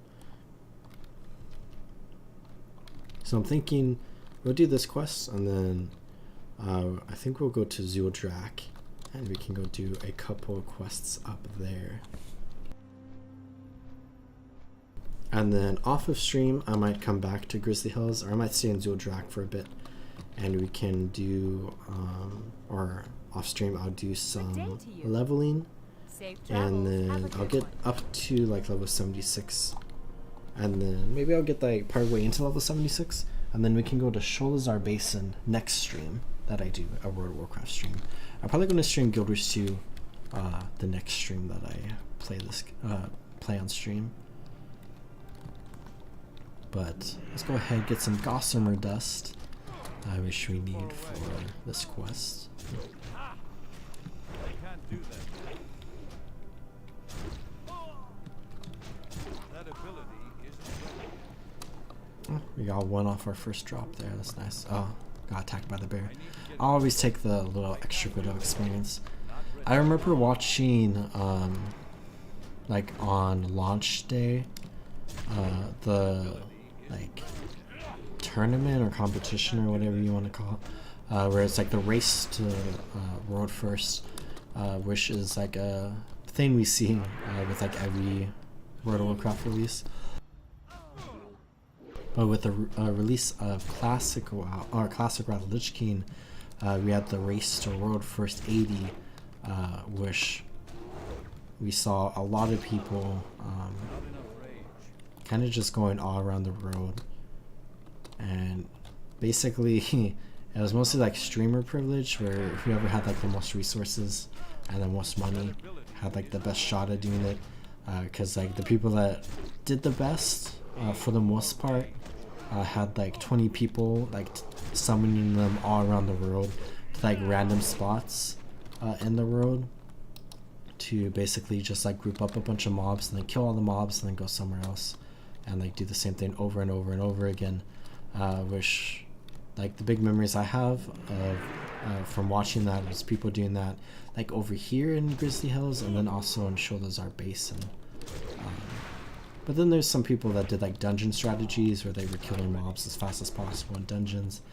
And then there was one streamer who is a streamer that won it, which is funny. And it's funny because he's like a retail WoW streamer, which like does not matter at all. But so many people that are like classic WoW, like diehards, that are kind of like, I don't know, weird individuals on the internet, I guess, were like really angry that like this retail WoW streamer was the first person to get to level 80, but he did so through like a slightly controversial method, which is kind of funny. Because it was like technically a glitch, but it's like a glitch that's been in the game for like 20 years or something. Wait, 18 years? How long has Wrath Lich King been out? I think there's a moth over here. We've only gotten one dust. I got a dust on my first kill, and then oh yeah, there's a bunch of moths here.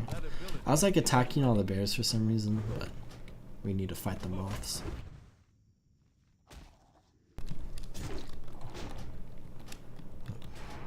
I can't do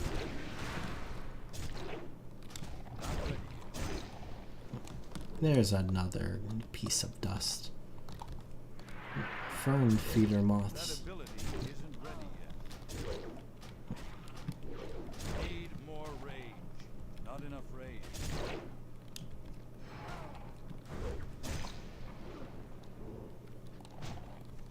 Oh, another piece of dust? Okay. What's the odds we get 3 dust in a row here and just finish this quest? There's another moth I saw down there that just like got too far away from us, so they disappeared off of our screen.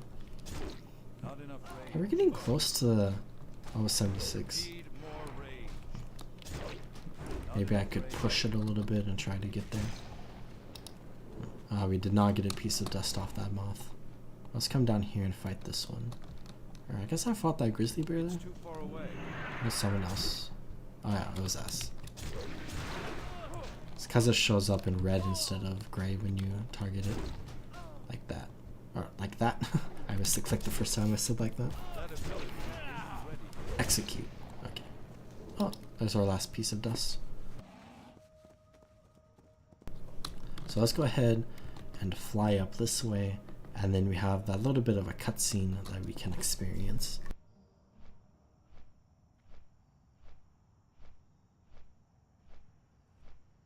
It's not like a fully fledged cinematic like the Wrathgate we watched earlier, or a week ago. But it's still kind of cool nonetheless. So let's get this, which is actually an upgrade Safe for travels. us. Equip that. That's just a recolor basically. And then drink the Gossamer Potion near Runa's Crystal Ball and witness the vision from the past. So let's go ahead and accept this. Drink the potion, and we're about to experience an out-of-body experience. Where we're getting teleported right now, technically, and we're at Silver Pine Forest at Pyrewood Village, and we have the Shade of Arugo. And I don't think I'm going to read everything right here, but we have 4 members of the Sand Lane, which are basically blood elves who were once members of Kael'thas's armies who attacked Northrend and died, and then were risen by the Lich King Arthas. And basically we have the Sand Lane there, who are actually all Sand Lane that or at least all of them I believe, we fight throughout Wrath of Lich King, and they resurrected the Shade of Arugo there, and they're sending him to Solstice Village here in Grizzly Hills, and he's basically going to like take over the traders here and turn them all into Worgen, to presumably to serve as members of the Lich King's armies, which we have this quest over here that we can actually go do. Which I think if you read the quest log, we have a young woman named Sasha that came and asked for the same exact vision, and Sasha is the woman that we interacted with over here in Silverbrook, who we saved from the orcs, which is cool. But I think I'm going to go ahead and stop questing in the Grizzly Hills for now, and I just want to fly over some areas and kind of just explore a little bit of the Grizzly Hills, and then maybe move on to Zuldrak for a little bit just to check it out, and then I think I'm going to end stream there. But pretty much with like it's revealed, we have pretty much the whole story now, where the Lich King had Arugo resurrected. Arugo came here and did this thing he loves the most of interacting with Worgen, and he did all this stuff here in the Grizzly Hills with the trappers and whatnot. where pretty much the rest of that quest line is us working with Sasha to basically go and attack Arugo and defeat him again, while also defeating a ton of the Worgen along the way. And that is pretty much the main quest line here in the zone that starts all the way at Amberpine Lodge and goes all the way over here to this island that we can fly over. And then the other quest line, or one of the other main quest lines in the zone, has to do with the trolls over here that starts here and actually comes all the way over here and ends in this area. And then like the third major quest line has to do all in this area here, where we're kind of going through some like Titan storylines and interacting with like the dwarves and stuff like that. But let's go ahead and just fly north a little bit. I think we'll get an achievement as we fly west to get to Blue Sky Logging Grounds.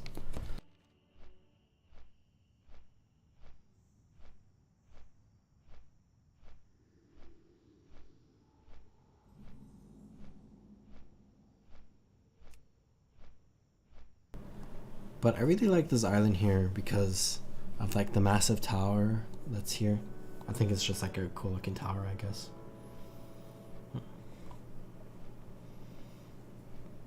But yeah, Grizzly Hills is just a very expansive zone where we have those three, like one like main quest line that goes through the Grizzly Hills, and then we have those like two other main quest lines that goes like through here and then off through here, and then we have quests that have to do with like Vordrassil, I believe, the failed world tree. Yeah, Vordrassil. So that's actually kind of a relevant storyline. But here's Blood Moon Isle that we just explored right here. As I was saying, that's kind of like a relevant storyline for the Dragonflight expansion, for actually the patch that comes out November 7th, I believe, which is Dragonflight 10.2. 7 was Legion. Let's go ahead, fly up here a little bit. You can see there's more troll ruins here, and there's actually a lot of Indiana Jones references where we have Harrison Jones is introduced to us for the first time here. Where this is a play on Indiana Jones, so Jones, and then the actor that played Indiana Jones, Harrison Ford, so Harrison Jones.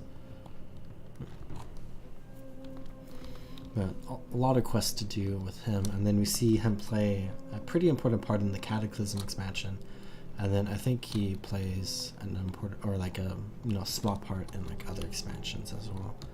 But we have this place here, which is like Thor Modan, so a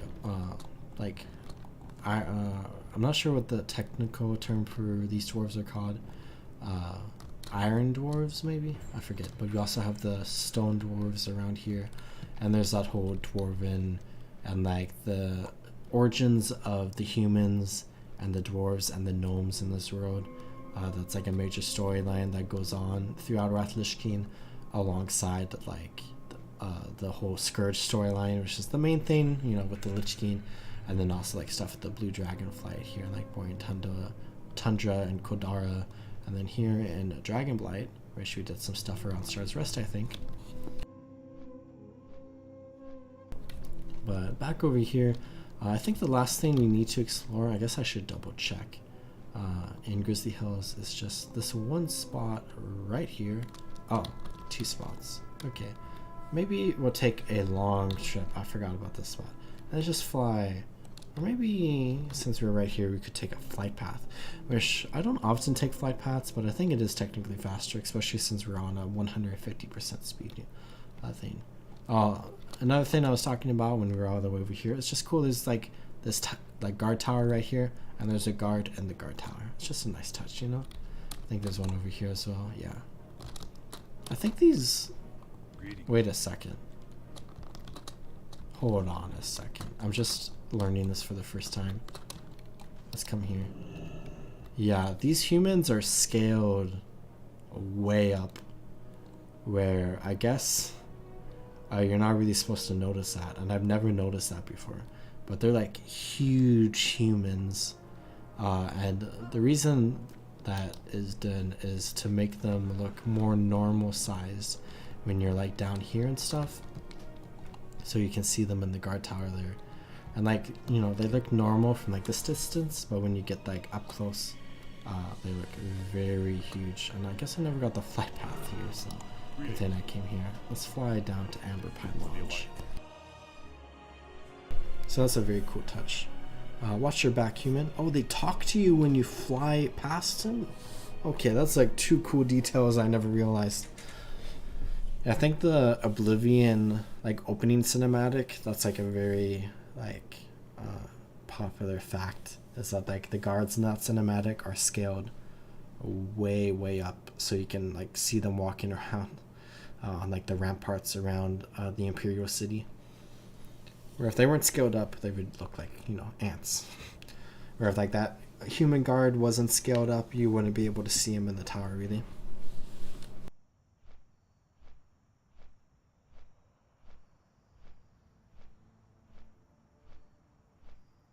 That's like one of the fun things about like expansive worlds that you see in like MMORPGs and like other fantasy games. And like, I guess any game that has like an open world, is that there are like so many details in that world, where like I've been playing this game since like 2007, 2008 or whatever. Where like I've been playing Wrath of Lich King since like 2008, and like I never noticed those 2 details right there that I just discovered in like a single minute, which is fun. But we have this entire war zone right here that we saw with the Black River logging camp that we can fly past, and if we come all the way down here, I think it's called Ventry Bay if I recall correctly. This is another little bit of a PvP area, which I think this is technically like the main portion of like the PvP content in the Grizzly Hills, where there's actually this lighthouse here, slash like these buildings, where you can like claim it. It's like a capture point or whatever, and whichever faction owns like Ventry Bay unlocks a special merchant that they can talk to, which they can use special coins that they get from all the different daily quests around here. Venture Bay, not Ventry. Ventry is somewhere else in the game. But they get special coins, which actually it's Alliance control right now. So maybe we can fly over here really quickly. Is Ventry Bay Guilders 2? Hold on. Ventry. That's like Bay in Caledon Forest, right? It's also a real life thing. Ventry Bay, wow. Venture Bay is this place. And then I think it's the northern Bay in Caledon. Oh, it's the southern Bay in Caledon. Okay. Anyways, moving on. We have Grizzly D. Adams, Venture Coin Vendor. So we can get just different items, I guess. We can actually get sigils and librams and idols and stuff here, which is cool. But nothing really great for us. I guess this cape is kind of nice. Yeah, trinkets. Nothing too special, but it's just like a cool random thing. This would probably be a lot more relevant if there was like, oh, you can see a submarine right there, which is cool. This would probably be a lot more relevant if it was like some sort of like cosmetic unlock there. If they had like a mount and like a companion pet that you could unlock.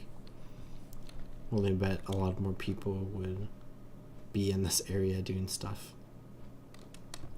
Yeah, Venture Bay, originally it was like a bunch of venture company people, who there is still a fair amount of members of the venture company there, but the Horde and Alliance have been kind of routing them out and then fighting amongst themselves to have control of this area, and then all up this river here.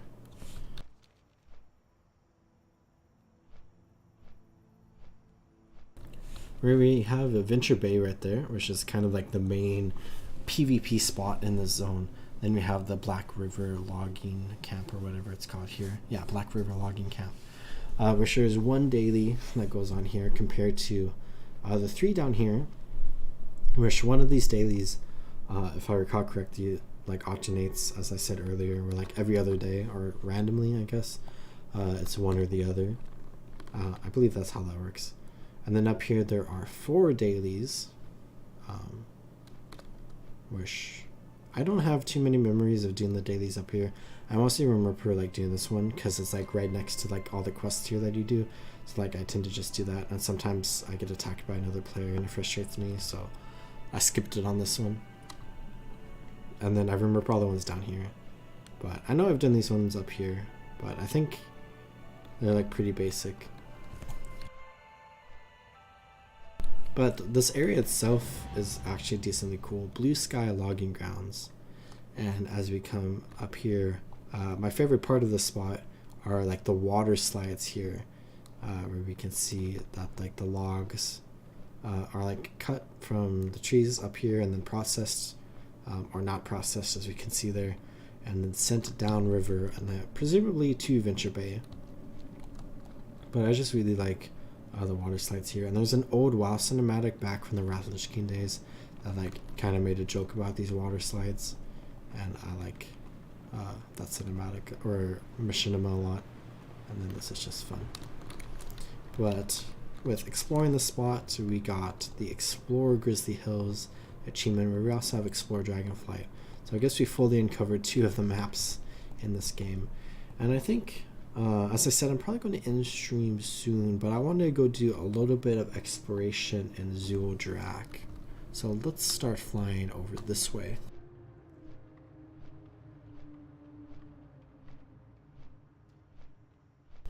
Where we are going to see that just like every zone in World of Warcraft, it is going to change pretty dramatically, where we are now getting into a little bit of a colder environment. I think Northrend overall does a good job of like transitioning zones and having like places that kind of like, you know, feels similar to other zones, like Howling Fjord into Grizzly Hills, like Boreal Tundra into Dragonflight, and then like Dragonflight into Zuldrak, I guess. But let's go ahead. I had a quest from Dragonblight that we can go ahead and turn in over here at Into the Breach.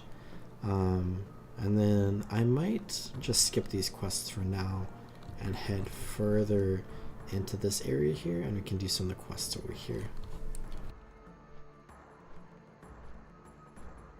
Where we have a lot of stuff going on with the Argent Crusade here, which is always fun.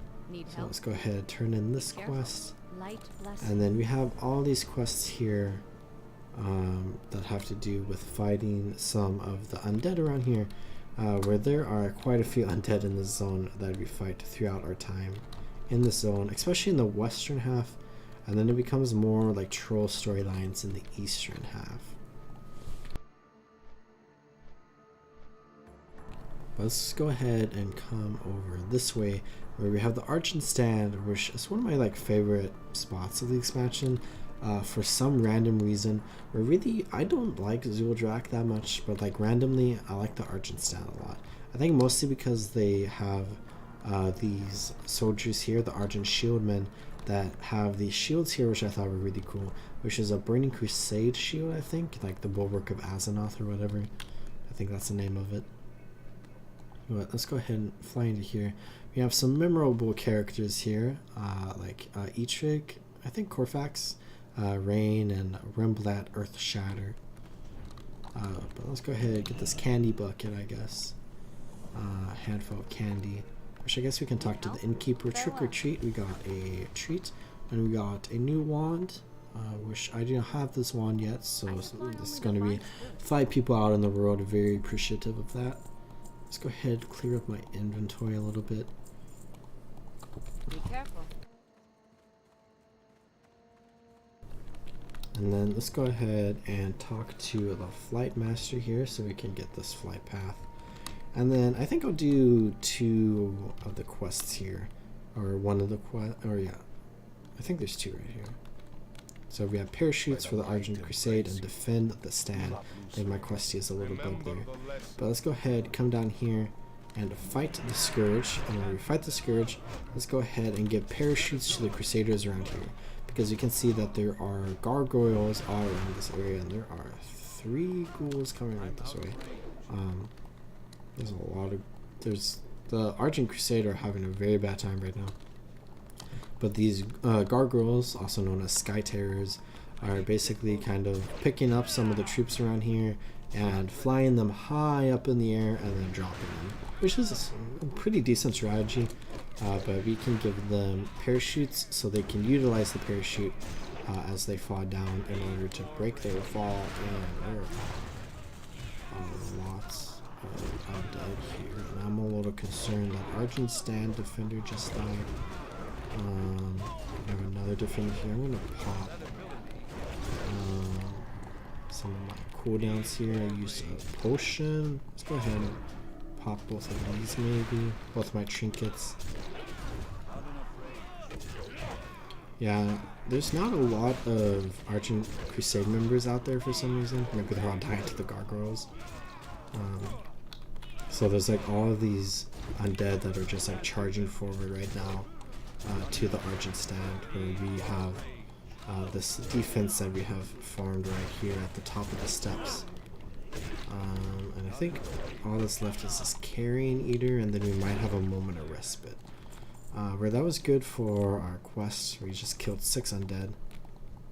Let's go ahead and heal up real quick.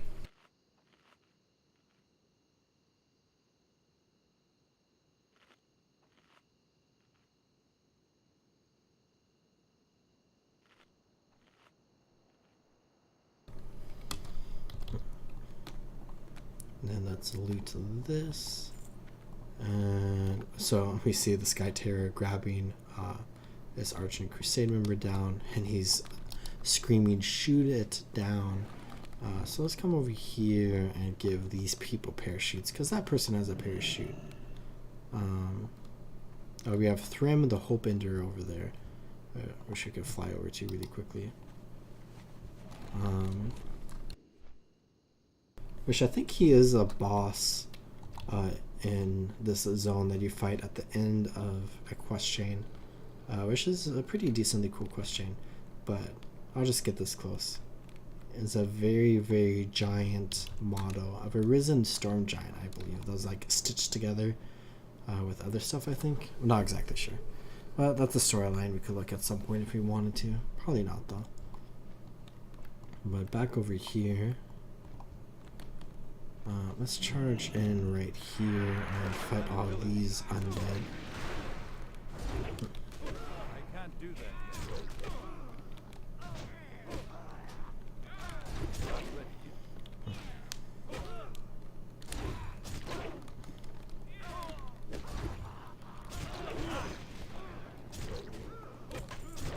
It's nice that I have rested experience, and then we have joyous journeys, and then we have actually we don't have it right now, but if someone on your server wins the battle for Wintergrasp, you get like a special plus 5% experience gain from kills buff, which is nice. Which Wintergrasp is actually going on right now, so I think at like 12:30 server time, which is also local time, we'll get that buff back. Oh, we just got it back right now, actually. I guess someone on the server won Wintergrasp in 8 minutes.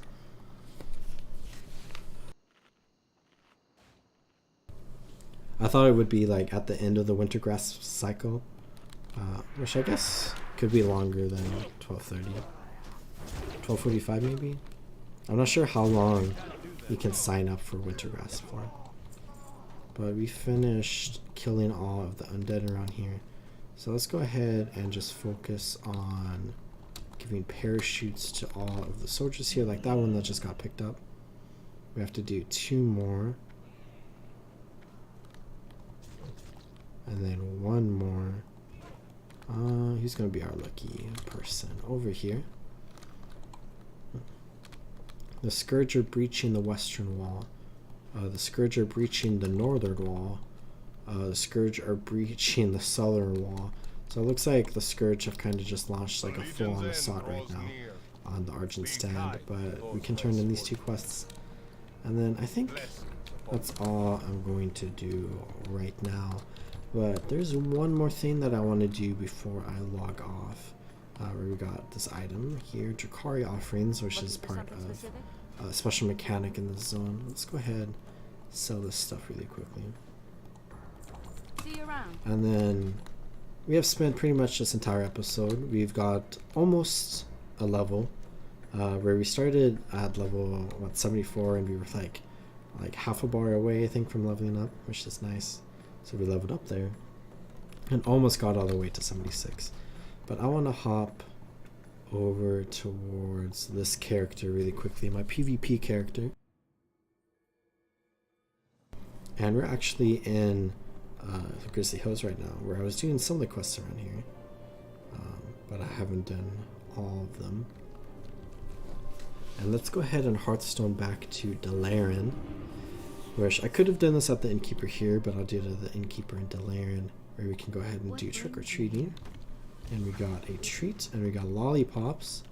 Let's go ahead and run down into here, and let's do the cooking daily for the day, which is cheese for glow or good, where we need to make a cheese platter with cheese from one more glass, and then 6 half-full Delaran wine glasses found on tables around Delaran. So this is like just a fun cooking quest that I was talking about earlier, and this one actually doesn't have too much stuff to do with cooking, where we need to get half-full Delaran wine glasses, which we can find all around the city. If you come in here, yeah, the cooking person says he won't tell the difference from these glasses, so we need to get 3 more of them, and then we need to head over to the cheese shop on the other side of the city, and we can go finish this quest.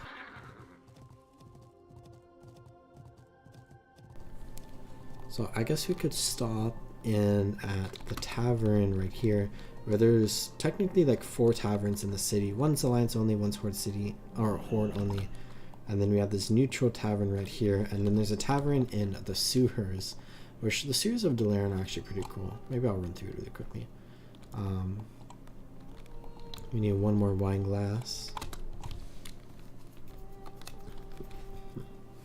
and then we have the cheese shop here. So I think it's up the stairs, or it could be anywhere in here, but I see it right there. We can go ahead and get this cheese wheel of aged Delaran Limburger, and now we can go ahead and combine this on this empty cheese serving platter, which is most definitely not just a random shield that we found. There's more Limburger down here as well, and some wine glasses. Let's go ahead, and we completed everything we need to do for this quest, so let's go ahead, run this way, and we can turn this into the quest giver here, this dwarf leatherworking and skinning supplies. Turn that in, and we get an Epicurean's award. I think that's how you pronounce it. And then small spice bag.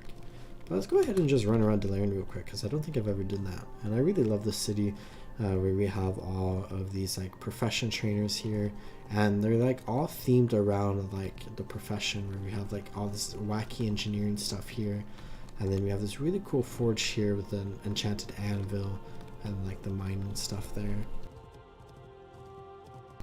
The first aid is cool, and there's actually like first aid beds in here, where people are getting like blood transfusions or whatever. If you run this way, the enchanting place is really cool, where if you look up, or not enchanting, is it inscription? Where is it? But yeah, this over here, this place, which is the inscription place, we can look up, and it's a very, very cool thing where we have all of these books, and it goes like way up into the sky there, where we can see it in the building right there, very tall building. The herbalism place is like a little greenhouse, which is fun, and it's on the back side of the alchemy place right here, which the alchemy sign is like a little potion. And it's just really fun, a lot of fun details on like all of the different like taverns around here.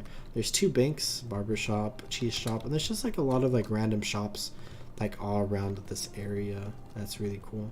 You have Crassus's Landing here, which this is like the flight path location, and it's also a place where you can mount up onto your flying mount.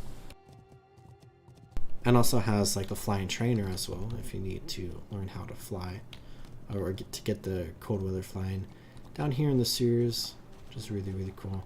We have mushrooms here. That's actually a part of one of the cooking quests. There are 5 different cooking quests, I believe, and it's randomly picked every day which one it is. And they're all like pretty different. Sun Reaver agents and whatnot. I think Delaran is my favorite city in all of World of Warcraft. We have an underbelly elixir here, which I think is just like a fun thing, but it's kind of like uncommon to find. Are you sure about this? This elixir only works in the city of Delaran. Holding the elixir up to your eyes reveals a magical melange of discarded potions from the city of Delaran. Use this. We are now a flying insect here. I was about to say spark fly. I'm not sure exactly what this would be. Flying wasp. There we go. It tells us, and we can actually fly around, which is really cool. And we have like this arena area right here. And we have a Teenage Mutant Ninja Turtles reference right here with 4 Delaran sewer turtles and a Delaran sewer rat. I think I'll drop out of this. And then we have over here cantrips and crows, which this is the tavern located in the sewers here. And we actually have another bank right here, I guess. So there's 3 banks in the city of Delaran. But then we have the sewer pipe right here, which is actually like a really cool thing that I have like a lot of memories with, because there is a new type of mount introduced into like the Wrath Lich King expansion, which is like multiplayer mounts where there's a mechanical hog that like you can drive 2 players, and then there is like special mammoths where you can drive the mechanical hog is 1 other player, and then the mammoth you can drive like 2 other players. And I have a lot of memories of like people talking about getting thrown out here, where I actually did this to my friend one time, where I was an engineer, so I had a parachute. So I'm like, you want to go on a drive in my mechano hog? And then I drove him out this way and off of here, and he fell to his death, and I parachuted down. And, you know, just a fun little prank, I guess.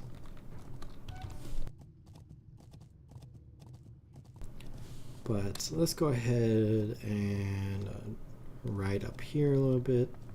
And let's go back up to the surface, where there's one more thing that I want to do. There's a big monstrous underbelly rat. One more thing I want to do in the sewers, but we need to come up here to show it.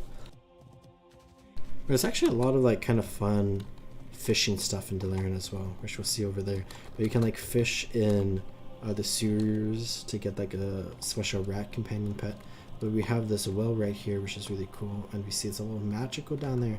And if we teleport down here, we can see we get teleported into the underbelly, and this is where we picked up that potion.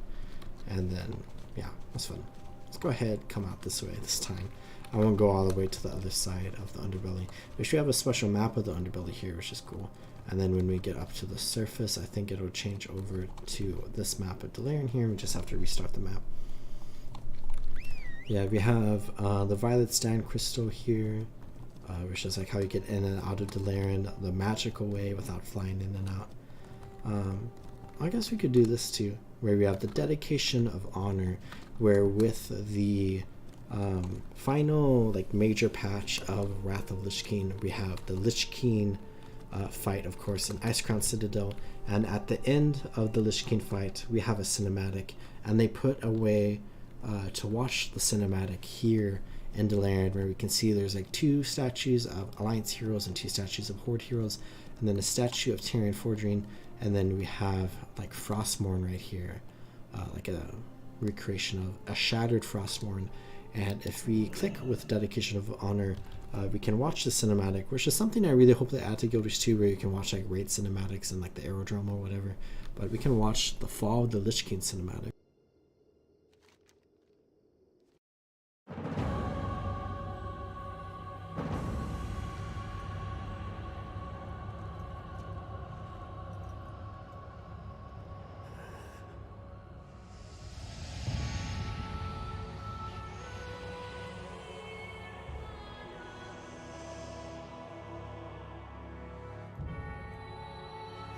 Father, is it over?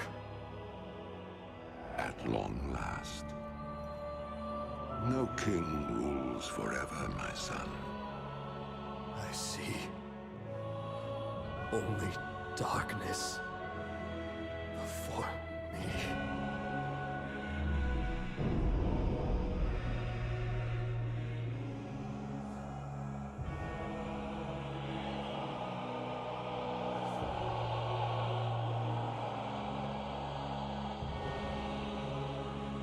Without its master's command, the restless scourge will become an even greater threat to this world. Control must be maintained. There must always be a Lich King.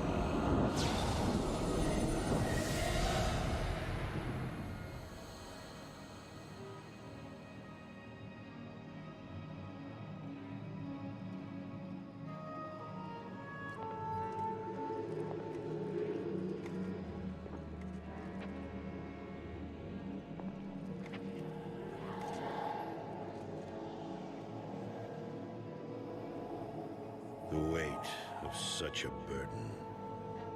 It must be mine, for there is no other. Tyrion!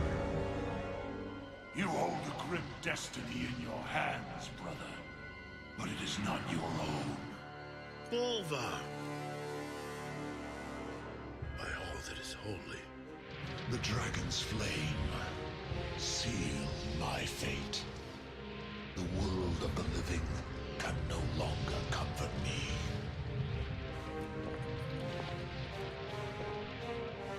Place the crown upon my head, Tyrion. Forevermore, I will be the jailer of the damned. No, old friend. I cannot. Do it, Tyrion! You and these brave heroes have your own destinies to fulfill. This last act of service is mine.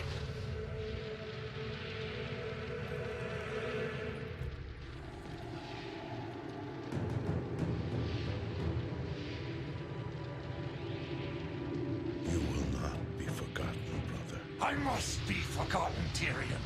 If the world is to live free from the tyranny of fear, they must never know what was done here today.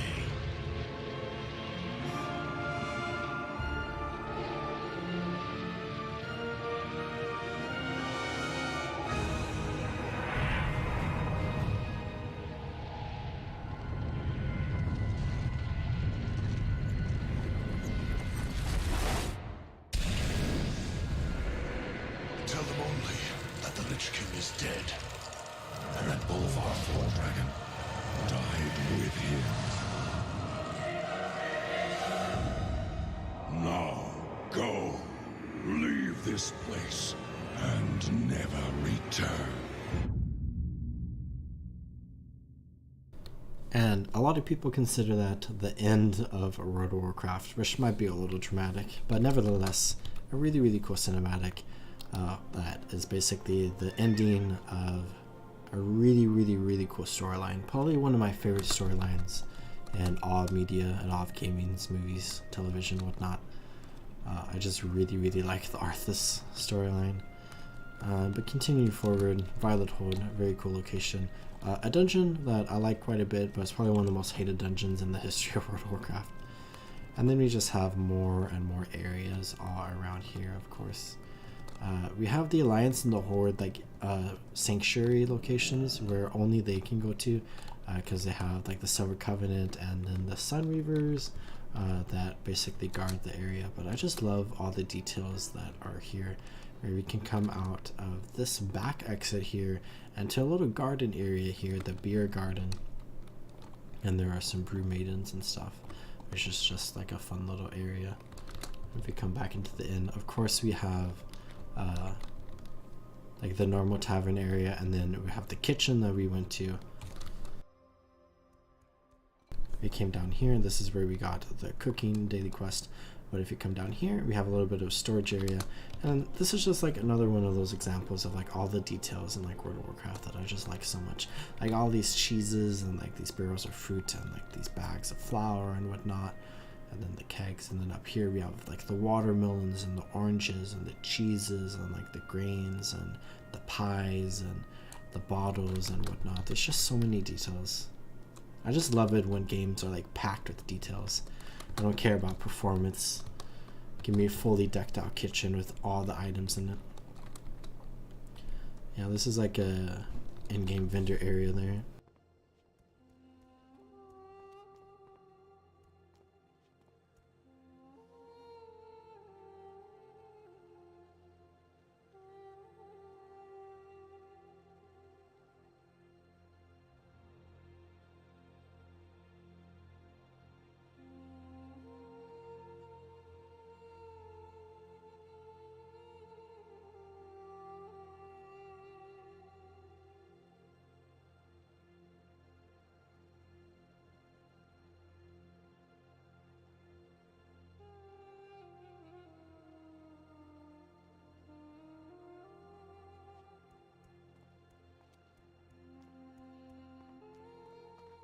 Up here we have a tower where we can see like the rest of Delaran here. And hold on, that's weird. So we have this candle here, this candle, but then this candle only shows when we're like have the camera like this, but it's like golden. What if we come like over here? Ah, that's weird. Yeah, we can like just see over Delaran here, which is fun. I think, can we come down here or do we get teleported? Oh, we're on top of the inn right now. And then we could fall down here, which is fun. A little bit of parkour you can do, I guess.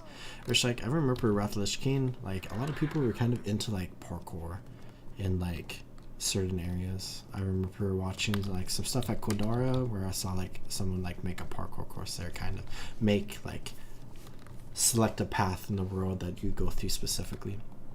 I saw it in Stormwind as well. This is a really cool place where we have Modera, Aether Sunreaver, Veressa, Windrunner, and Ronan, all really important lore characters. But if we come up to here, where we have Zadormi, he takes us to the Caverns of Times. But if we come up to here, portal to the Purple Parlor, we come up to here, where this is a pretty cool location where we have the butler here, Alfred Copperworth, which I think is a reference to Batman. Where we can buy stuff from. And then this person says that this place would be perfect for Slowfall, which we have or somewhere. Is it not on my skill board? Is it in Discipline? Hold on, I have to find it. Is it in Holy? I feel like it would be in Holy or Discipline and not in Shadow. I'm sure I went past it. Is this alphabetical? Levitate. There we go. I accidentally dragged it off my skill bar for some reason. Oh, I jumped off. But we have Levitate here, and we can just levitate slowly down. Here we can see Ice Crown there, and we can see a Dread Citadel being built, and then we can see Ice Crown on the other side of the Violet Citadel here, as we slowly fall down here with Levitate. You have a graveyard here. Guess that's fitting for Hausen right now.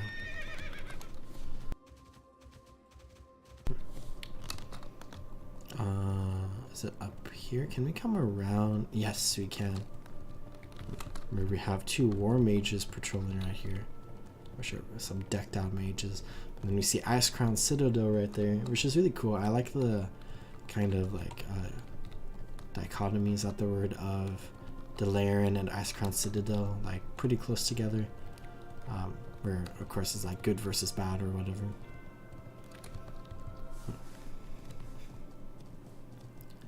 But if we come over this way, last thing that I wanted to show, which is kind of just a cool like lore location, is right here, where we have Antonidas' memorial, where she's actually decorated right now for Hausen, where he has a hat on. But we can read right here: Archmage Antonidas, Grand Magus of the Kirin Tor, the great city of Delaran stands once again a testament to the tenacity and will of its greatest son. Your sacrifices will not have been in vain, dearest friend. With love and honor, Jaina Proudmoore. Which Antonidas was a pretty important character from Warcraft 3, related to Delaran, and we have a nice statue there written by Jaina. But I think with all that, that's pretty much all I kind of wanted to explore in this episode, where we spent a lot of time in the Grizzly Hills, and then we did some other things as well. And I think I'm going to go ahead and call my stream good here. And I hope y'all enjoyed watching through this stream. And of course, I hope y'all are taking good care of yourselves. Remember to drink some water, check your posture, and subscribe. And I'll see you next time we play World of Warcraft, where we'll probably be doing some stuff in the Sholazar Basin. But goodbye.